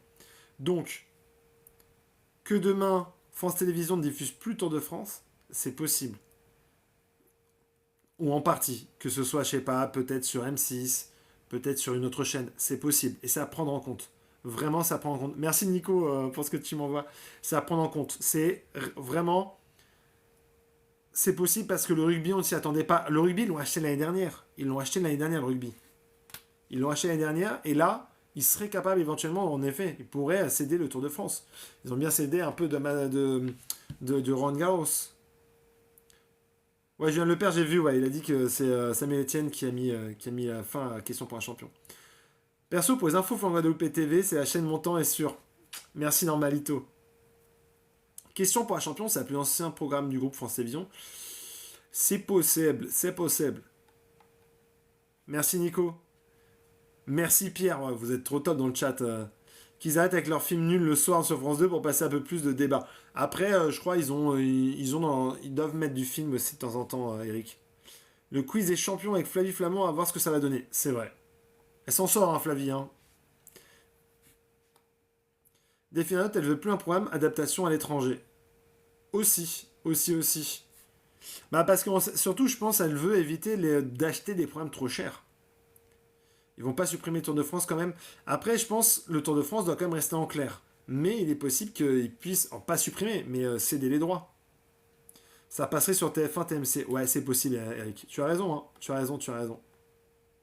Merci ceux qui m'encouragent dans le chat. Merci Nico. TF1 aussi veut le rugby. Ouais, bah ils l'ont pris, hein. Est-ce que si le projet foire et que le RN gagne, Bolloré ne va pas se positionner sur le rachat? Bien sûr, évidemment. Surtout que ce sera l'État qui va décider du prix de vente, du coup. Donc on pourrait très bien se retrouver avec Pascal Pro au 13h ou au 20h. Parce que c'est vrai que France Télévisions ne s'occupe pas, les animateurs, il a raison, texte, pour toi, ok, tu dis Samy. Très happy, les fictions en prime de France Télévisions démontent tous les scores, ils ne vont pas les arrêter de suite. Complètement. Ça, tu as complètement raison. Tu vois, toi, Pascal pour le Trésor? Demain, si ça arrive. S'il fait le Trésor hors des pros, avec Elisabeth Lévy sur la 2, pourquoi pas, hein? Enfin, ça peut arriver. Direction le bled. S'il arrive aux 20h. Est-ce que ça marche? En vrai, ça peut marcher. Mais là, c'est vraiment la France qui a basculé. Ça a basculé. Quel enfer, tu dis, très happy. Donc voilà, il y a tout qui est possible, tout qui est réalisable. Hein. Donc faut tout prendre en compte. On va rester sur l'audiovisuel public avec la commission. En plus, TF1, ils n'ont plus la Coupe du Monde. Un été Tour de France pour combler la TF1, ils le prennent. Ouais, c'est sûr. C'est le jeu de la vie. Eh oui. Tout est possible. Jean Clapano nous a fait découvrir les régions. Isabelle Lévy, les fins. C'est pas gentil. Le modérateur que je suis est obligé d'intervenir, normalito. Soit. On va parler du prochain sujet parce que vous avez certainement dû voir que la commission d'enquête sur la neutralité, le fonctionnement et... J'oublie toujours la neutralité, le fonctionnement et le pluralisme de France Télévisions a repris. A repris avec le bon vieux Jérémy Patrier-Létus et celui qui a le même âge que moi, et je sais pas si ça se voit, Charles-Henri à l'oncle, ont relancé Charlie, le rapporteur, ils ont relancé du coup les auditions. Oui, Laurent Guimier a été auditionné, ouais. La série reprend, c'est mon île à la tentation, cette commission, exactement. Et on fera, je pense, en live, bon, ça sera en journée, donc ça va peut-être pas forcément facile pour tout le monde, mais on fera en live les commissions d'enquête ensemble, puisque on sait que le 22 janvier, donc dans quelques jours, donc pas demain, pas après-demain, jeudi à midi avec mes amis, on aura Alexandra Redamiel, invitée de la grande commission d'enquête. Alexandra Redamiel, c'est la directrice des jeux et des divertissements. Donc autant vous dire que ce sera l'occasion pour eux de poser des questions sur les productions, puisque Alexandra Redamiel est responsable du divertissement et des jeux. Donc quand vous posez des questions, vous dites pourquoi est-ce qu'on a tel jeu, tel divertissement à la télé sur France Télévisions, ça coûte trop cher, quel prix, quel montant, toutes les questions sur Nagui, tout ça sera posé lors de la commission d'enquête de Alexandra Redamiel, directrice des jeux et des divertissements. Et on va pas faire tourner ça avec Patrick ou pas? Et bah pour le moment non. Pour le moment il est toujours pas convoqué, hein, Pépère. Hâte de voir pour la directrice des jeux et divertissements, elle va tout dire. Ouais, ça va être très très intéressant. On aura aussi Laurent-Éric Lelay, directeur des sports. Donc là pareil, le montant, je pense qu'ils vont demander les montants. Quand on a les patrons, ça va être ultra intéressant. Sur l'arrêt des chiffres et des lettres, le week-end de questions pour un champion, exactement. Ça, à mon avis, on aura des questions sur les jeux.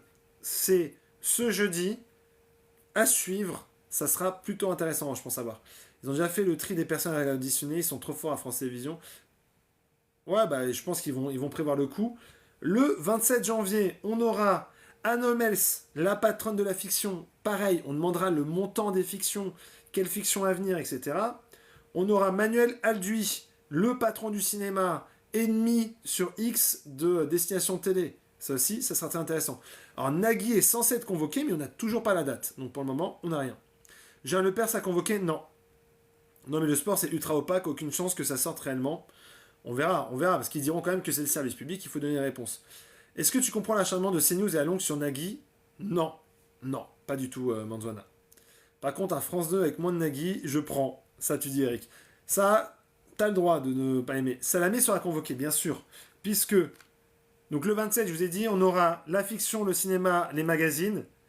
Le 28, on aura très très attendu Alexandre Cara, Muriel Pléné et Nathalie Saint-Cric qui seront invités à la commission d'enquête, invités et convoqués. Alexandre Cara, c'est le directeur de l'information. Muriel Pléné, c'est la directrice adjointe de l'information de France Télévisions. Nathalie Saint-Cric, qui n'est plus directrice des rédactions de France Télévisions, mais que éditorialiste politique, sera convoqué à cette commission. Et donc là, je pense qu'il y aura du biscuit, ça sera très très intéressant.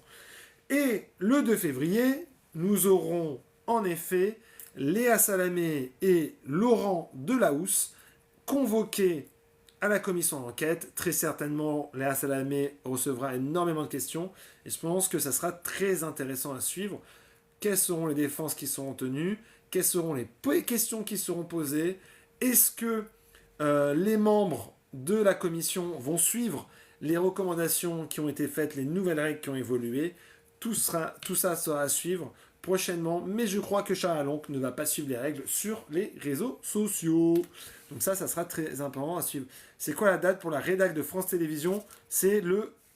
Tu parles de l'info? C'est le 28 janvier.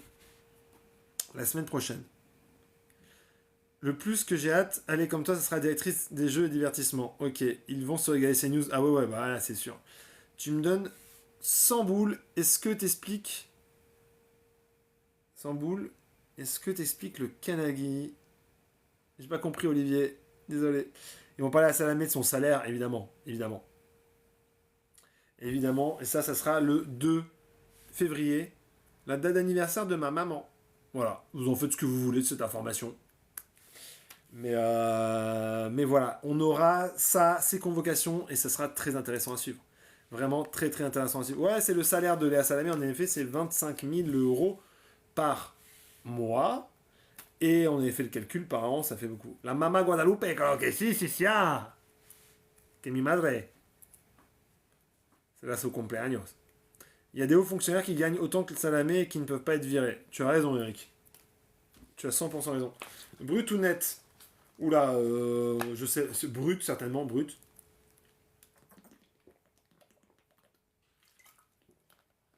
Guadalupe Prime, tout à fait. Celle qui m'a tout appris.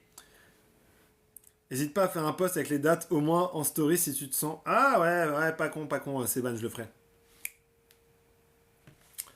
25 000 euros et c'est choquant. Bah, c'est moins que sur les autres antennes, quoi. Ils ont fait ça pour pouvoir la conserver. Ah, c'est vrai que Bilal, il a déjà vu ma maman en plus. Tchac. Alors, on va passer au dernier sujet. Au dernier sujet. D'ailleurs, je voulais voir en même temps, parce qu'on va parler d'un sujet. Et j'ai besoin de voir et de savoir quelque chose. Il y a quelque chose qui m'interroge. Je vous expliquerai, je vais vous en expliquer, je vais vous en parler. Alors, où est-ce qu'il parle de CNews? Parce que je vais vous parler de ce fameuse interview.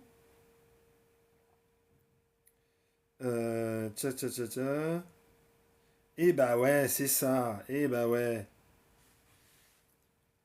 T'as déjà parlé du retour des anges? Non, mais on a très peu d'infos pour le moment. Aujourd'hui, on l'a appris. Ouais, Samy, mais on a très très peu d'infos. Alors. Non. C'est pas grave, on va faire comme ça. Il y a cette interview dans Ouest France. Rodolphe Belmer, c'est qui? Rodolphe Belmer, c'est lui. Rodolphe Belmer, c'est l'actuel PDG de TF1. Rodolphe Belmer est l'ancien patron de Canal+. Il est équivalent de Maxime Saada aujourd'hui. Sauf que Rodolphe Belmer, quand Vincent Bolloré arrive en 2014, il se fait éjecter et remplacé par Maxime Saada. Rodolphe Belmer arrive ensuite sur Netflix. Tout à fait, Sévan, tu as raison. Il arrive sur Netflix. Et c'est sur Netflix que Rodolphe Belmer va faire tout son business. Sauf que quand l'ancien patron Gilles Pélisson est nommé à un poste encore plus haut, et Rodolphe Belmer est nommé à la tête de TF1. Et on apprend dans cette interview. Je vous le mets comme ça parce que comme ça vous arrivez à lire l'interview. Mais on lui pose la question de 3 ans après, est-ce que vous êtes content de là où vous êtes? Donc il est très content.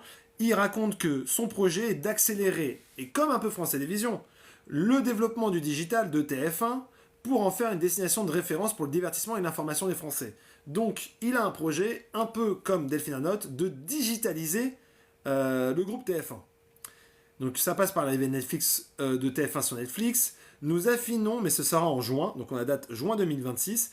Les abonnés Netflix en France auront accès aux chaînes du groupe TF1 en linéaire, ainsi que nos programmes à la demande intégrés dans l'interface. Donc c'est énorme. Pourquoi? Parce que les millions d'abonnés Netflix sont des faibles consommateurs de télévision et de TF1+. La seule manière de leur exposer nos programmes, c'est qu'ils soient intégrés directement dans leur environnement de navigation. Et donc, ils leur demandent exactement, c'est faire leur propre MyCanal, tu as raison. Qui c'est aujourd'hui leur concurrent?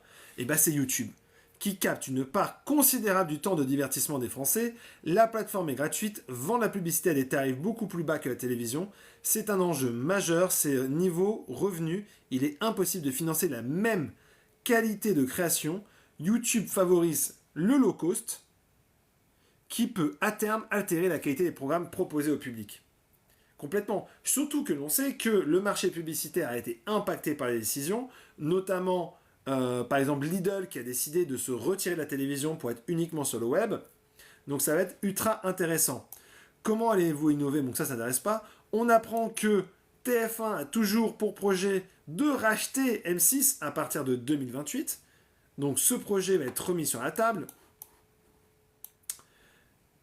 Et il pose du coup une question sur le groupe Bolloré.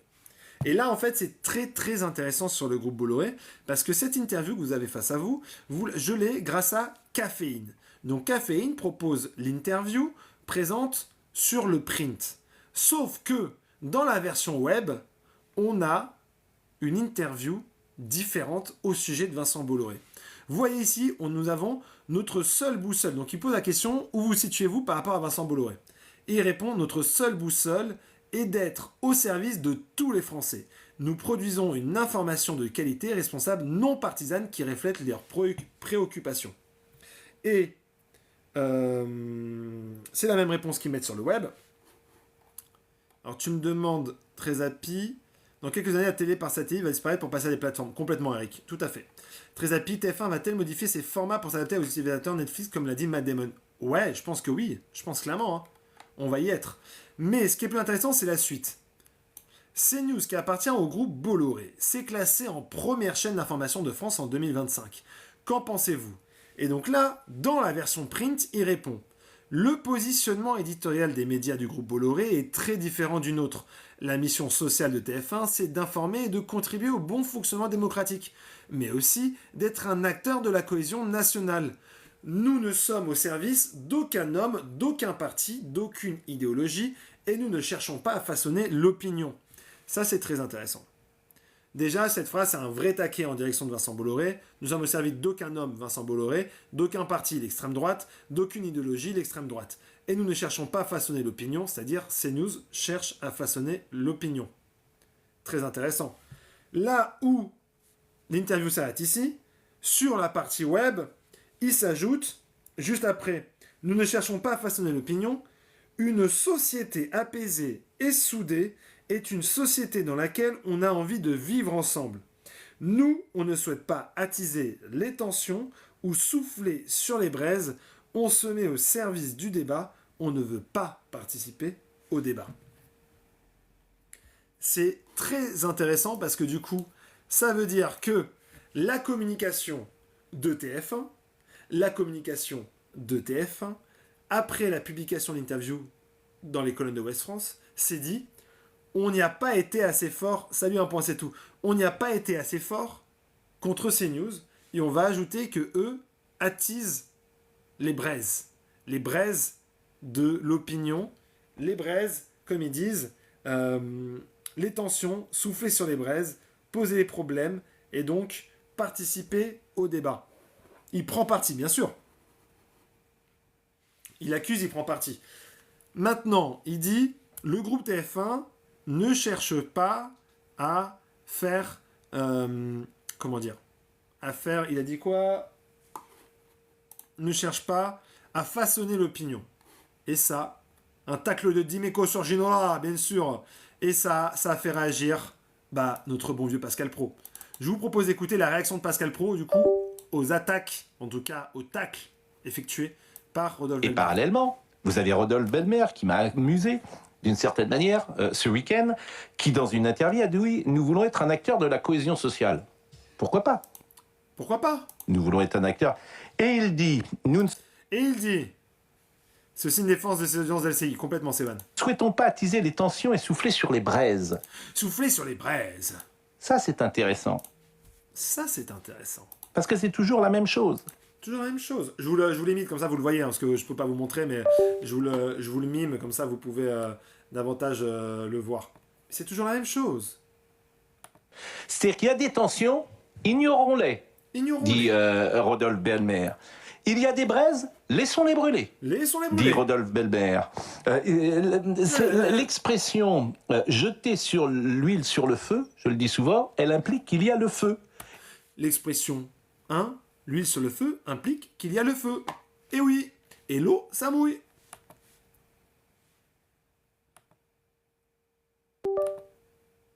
Et Belmer conclut, nous ne cherchons pas à façonner l'opinion. Nous ne cherchons pas à façonner l'opinion. Attention, là, il va tirer. Mais il se fiche de nous. Il se fiche de nous. C'est un humoriste. Il se fiche de nous, Rodolphe Belmer. Nous ne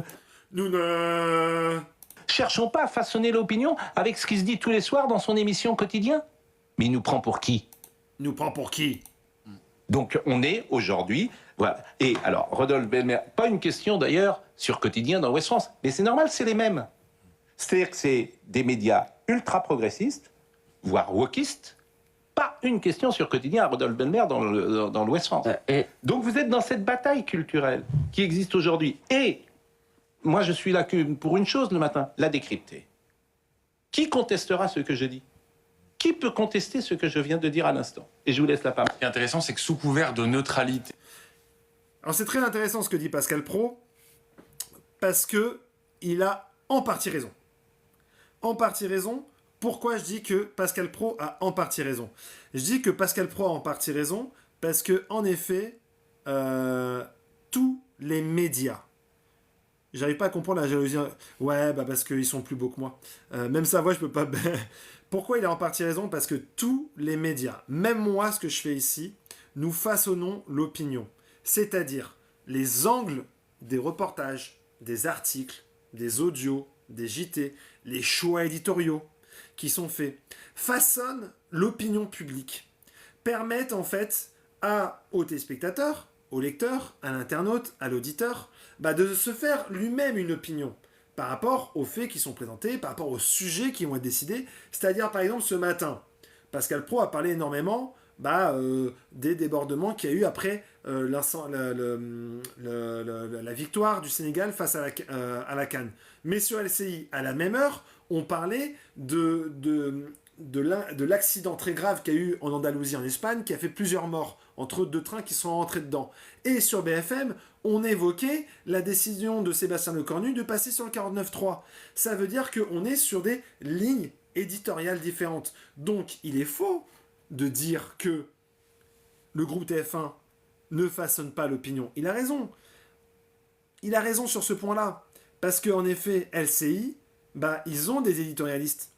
Ils ont des personnalités en plateau qui prennent aussi des positions et qui peuvent aussi forger l'opinion. Chercher aussi à façonner l'opinion. Tous les médias cherchent à façonner l'opinion.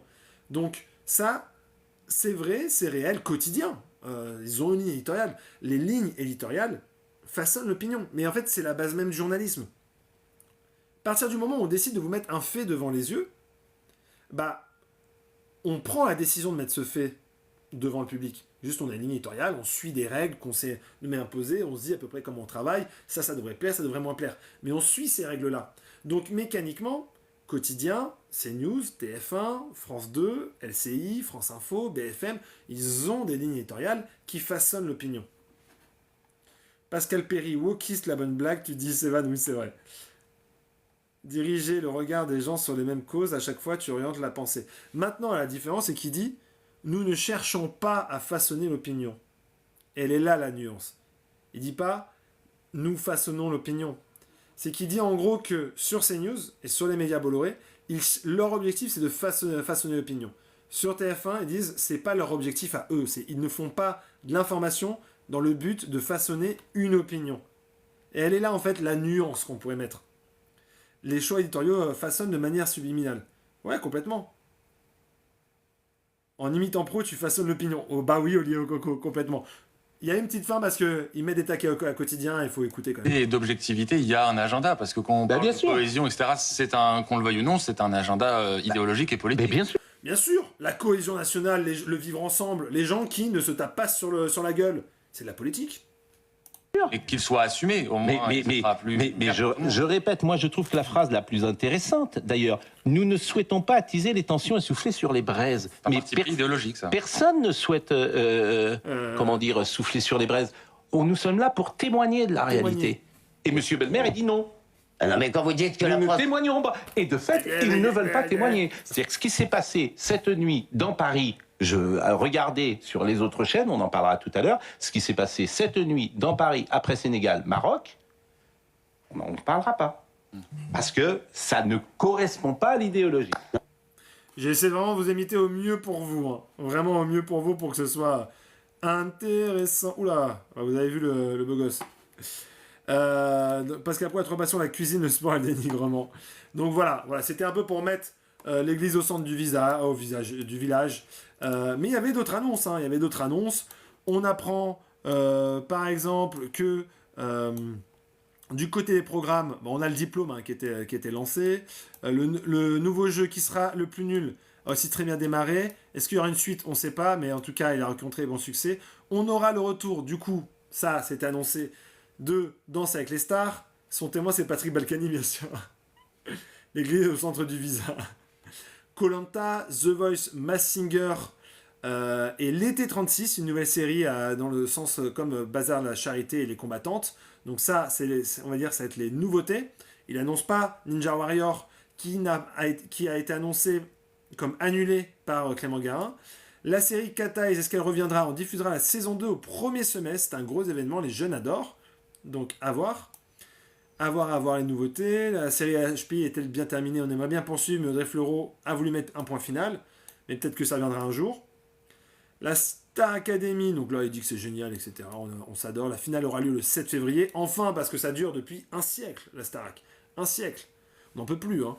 La matinale Bonjour. Donc là il est très content. Bruce Toussaint, deuxième matinale de France. Elle progresse sur tous les mois, lentement mais solidement, blablabla. Les présentateurs des JT, eux, ils vont pas bouger. Voilà, ça ne change pas. Toujours les mêmes. On s'inscrit dans la durée. Pour la Coupe du Monde de football, je ne regrette rien. Notre concurrent M6 a mis beaucoup plus d'argent que nous. Il faut être fair play. Les Français regarderont donc, et moi aussi, la Coupe du Monde sur M6. Ce qui est important, c'est que ce programme, qui est un moment d'émotion nationale, soit disponible. Et peut-être, en vrai, peut-être qu'M6 va racheter des parts. Hein. Et ils ont racheté le rugby. Donc voilà. Je condamne les violences fort. Oui, c'est vrai, tu as raison. Rodolphe Mémère n'a jamais parlé concernant Secret Story. Ouais, pareil, Secret, on sait pas du tout ce qu'il en sera, Samy. Hein. Je sais que tu l'attends avec impatience. TF1, je rêve qu'il renouvelle les divertissements. J'en peux plus de The Voice, Dolls, Mask. Je suis d'accord avec toi, très happy. On est d'accord. On se rejoint. On a déjà parlé de la lassitude des programmes la dernière fois. Comment ça se fait qu'M6 ait autant d'argent? Bah, peut-être qu'ils en auront peut-être. Moi, je pense qu'ils vont céder. Ils vont céder une partie des matchs à TF1. Vous allez voir. Hein. Ils vont céder. Déjà, ils n'ont pas tout, mais je pense qu'ils vont céder une partie à TF1. Je pense. Hein. C'est mon petit call. Donc voilà. On a vu à peu près tous les sujets, à part si vous avez des questions. Moi, de mon côté, j'ai bien aimé qui est le plus nul. Ah, moi, j'ai pas été très fan Oli au Coco, mais visiblement, il y a eu pas mal, les audiences ont pas mal marché, donc c'est un succès. Moi, de mon côté, je dois vous dire quand même, je dois vous avouer que je suis en contact pour travailler avec une rédaction. Rien n'est signé pour le moment, donc je vous en parlerai si c'est signé. Mais donc du coup, il faut prendre en compte la possibilité du coup que je trouve un emploi à temps plein dans une rédaction. Une belle rédaction, voilà, d'une marque très connue. Et donc du coup, si je devais partir travailler pour une rédaction, bah, mécaniquement, il y aura moins de vidéos sur TikTok, voire très très peu. Et j'essaierai de faire des lives, mais ça sera vraiment de manière événementielle et plus de manière hebdomadaire. Je préfère vous préparer, vous dire aussi que voilà, comme je débute ici, etc., et je dois trouver la possibilité, de faire quelque chose, bah parce que voilà, TikTok, ça reste quand même, un modèle très précaire. Il y a des mois où il y a plus d'argent que d'autres, il y a des vidéos, vous voyez, hein, qui marchent plus ou moins bien, il y a des bugs. Là, j'ai perdu les récompenses supplémentaires, donc il y a moins d'argent qui entre aussi du côté de TikTok, donc c'est pas forcément super simple. On fera peut-être un live spécial pour les 50 000 abonnés, mais il est possible, voilà, que moi, bah, j'aimerais bien avoir changé d'appartement, grandir, etc. Je vous oublierai pas, donc j'essaierai de continuer à faire des lives de temps en temps, mais ça sera plus ponctuel, peut-être 1 à 2 fois un gros live ou 2 lives par mois. Mais voilà. Mais pour le moment, c'est pas signé, rien n'est signé, et je peux pas m'avancer sur le nom de la rédaction. C'est une marque connue, une marque très connue. On est plutôt sur du web, écriture web, c'est Van. C'est pour ça que je pourrais continuer, je pense, à faire de la vidéo ici. Mais je pense que niveau contenu vidéo web, les petites pastilles que je fais, il y en aura mécaniquement moins, hein, parce que si je me retrouve à un temps plein tous les jours à travailler, je pourrais pas basculer pour faire des vidéos d'actu. Donc il y aura peut-être des petites vidéos de temps en temps. De toute façon, je ferai une vidéo pour l'annoncer, hein, l'expliquer pourquoi il y aura moins de vidéos sur la chaîne. Mais voilà, pour le moment, rien n'est signé, mais on est plutôt sur le web et j'aimerais pouvoir continuer à faire des lives de temps en temps parce que voilà, on aime bien passer nos soirées ensemble, on passe du bon temps à décrypter et puis on fera d'autres formats, je pense, plus intéressants. Ouais, je sais, Nia, je sais. Mais bon, ça reste. Mais pour le moment, c'est pas signé, mais c'est important de le. Voilà, je prépare le terrain, comme ça, vous le savez. Voilà, j'ai toujours été transparent avec vous. Mais j'ai pas envie de vous donner le nom parce que ça se fait pas. Voilà, ça faut pas que ça me porte l'œil. Une réaction print, elle est print aussi, ouais. Faut demander à cette réaction de produire tes lives. On va faire une pétition, ouais, c'est ça. Donc voilà, sortez les mouchoirs, les gars. Non, mais ce qui est normal, il faut aussi pouvoir. Mais après, pour le moment, rien n'est signé. Mais après, c'était à prévoir dans le sens où si je me retrouve contacté par une rédaction, des possibilités ou quoi, je peux être moins présent sur les réseaux sociaux. Après, c'est une superbe aventure. Je vais continuer. Tant que j'ai rien signé, je vais continuer. Hein, vous n'êtes pas prêts de me voir disparaître. Il va en train de nous dire au revoir là. Je vais le taper, je reviens. Contente pour. Mais tu vas nous manquer. Ouais, je vais essayer. En tout cas, voilà. Je vais essayer de continuer à faire des lives, vraiment. Parce que autant faire de la création de contenu, c'est difficile. Faire des lives, on va continuer. Et merci pour votre bienveillance. Vous êtes trop chouette. Tout ça pour avoir du beurre dans les épinards, c'est pas bon pour le cholestérol, c'est vrai. C'est à côté de Canel Sabourin. Je sais pas qui est Canel Sabourin, Eric. J'en fais mon affaire. Ouais, Hello, elle sera là. En tout cas, voilà, le week-end, s'il faut, on fera des lives. Vous en faites pas. On continuera. Mais après, c'est aussi le fonctionnement des médias et que. Déjà, rien n'est signé. Donc, peut-être que vous allez encore vous farcir Florian Guadalupe pour des mois et peut-être des années. Mais voilà. C'est important. Voilà. On est en début d'année. Il y a des projets qui se portent et ce projet pour cette rédaction, moi, ça peut m'apporter aussi du confort au quotidien. Et voilà. T'es partagé entre contente et blasée. Bah ouais, mais je sais que voilà, c'était quand même plutôt plaisant. Mais s'il y avait eu un média qui me produisait du coup mes contenus ou un partenariat avec mes contenus sur les lives et tout, ça aurait été incroyable. Mais voilà, là c'est... même le soir, quand tu fais une journée de travail, Hello, tu sais que voilà, ça fait 1h40 que je parle. C'est quelque chose, si tu signes, c'est mérité et tu le fais bien, garde juste ta ligne de conduite, elle est top. Merci, ouais, je vais essayer au maximum. Bientôt t'es dit qu'il y a une nouvelle émission Pure Média Hebdo, tout à fait. Tu vas réussir à les caser, j'en suis sûr. On va essayer de le faire. C'est bien un chômeur en moi. Ouais, mais moi, je suis un chômeur qui travaille, hein, Olio Coco. Je suis un chômeur qui travaille. Je fais des piges à côté. Je fais des contenus tous les jours. Je fais des lives, parce que ce soir, c'est quasiment du taf. Hein. Je fais des ateliers d'éducation aux médias. J'essaie vraiment de promouvoir. Donc, je suis un chômeur. Je suis inscrit à France Travail. Mais France Travail, ça fait longtemps qu'ils m'ont plus donné de sous. Hein. Je te verrais bien chroniqueur télé. Peut-être un jour. Après, là, c'est une aventure, mais il y a tellement de possibilités. J'ai rien signé, mais voilà, c'est... Ça me fait toujours un petit quelque chose. Bonne nuit, Sévan. À bientôt. Mais voilà, ça me fait toujours un petit quelque chose. Et de toute façon, je vous tiendrai au courant. Vous serez au courant toujours, les premiers. Ça me aide. Tu sais où toquer, frérot. Tu sais que je te soutiens, je sais. Je sais, Bilal, tu sais, tu seras toujours là. Mais en tout cas, j'ai deux choses à voir. Tes infos et quotidien. Oh, merci, Nizlek. Bah ouais, parce que je sais que vous êtes aussi pas mal à écouter, pas toujours parler dans le chat. Mais je sais que juste vous êtes présent et c'est super chouette. Et c'est votre petit podcast à vous et vous donnez de la force et c'est super bien. Si j'ai pu tenir aussi depuis aussi autant de temps, c'est grâce à vous, l'énergie que vous avez. Mais en tout cas voilà, tu vis à Paris? Si oui, signe tout de suite à la rédac. Vivre à Paris c'est chaud. Ouais, alors, je suis pas à Paris même, mais je suis en région parisienne. Ouais. Moi aussi je t'ai suivi depuis presque un an. Bah oui Samy, je sais, 2026 c'est l'année du cheval de feu. Bonne chance à toi. Complètement. Mais je vous dis, on ne se quitte pas. Et il y a encore des lives à venir là. Il y a encore des lives à venir ensemble. Hein. On va en faire pas mal. Il y a pas mal de choses à voir. Mais je préférais vous en parler. Voilà. Vous résumez bien les infos. Vraiment continuez. Merci. Franchement, vous êtes trop chouette. Mais par contre, ouais, les petites vidéos, il est possible que ça disparaisse au fur et à mesure. Mais bon, c'est le format qui veut ça. Mais en tout cas, c'était super chouette. J'ai encore passé une superbe soirée avec vous. On se quitte. Enfin, je comprends pas qu'un média n'ait pas misé sur toi ici. C'est incompréhensible. Merci. On se quitte, je vous embrasse très fort. Merci à tous ceux aussi voilà, qui m'envoient de la force, qui m'envoient là, comme Cicia, qui est toujours un amour.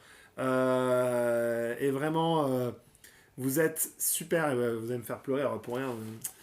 C'est la fatigue qui veut ça. On part. D'ici là, bon anniversaire à ta maman. On va essayer le 2 février. Merci. Profitez bien. Vive l'information, vive le journalisme et vive les médias. Je vous embrasse tous. Prenez soin de vous, c'est important. Et on se retrouve bientôt, très bientôt. Tchuss, ciao.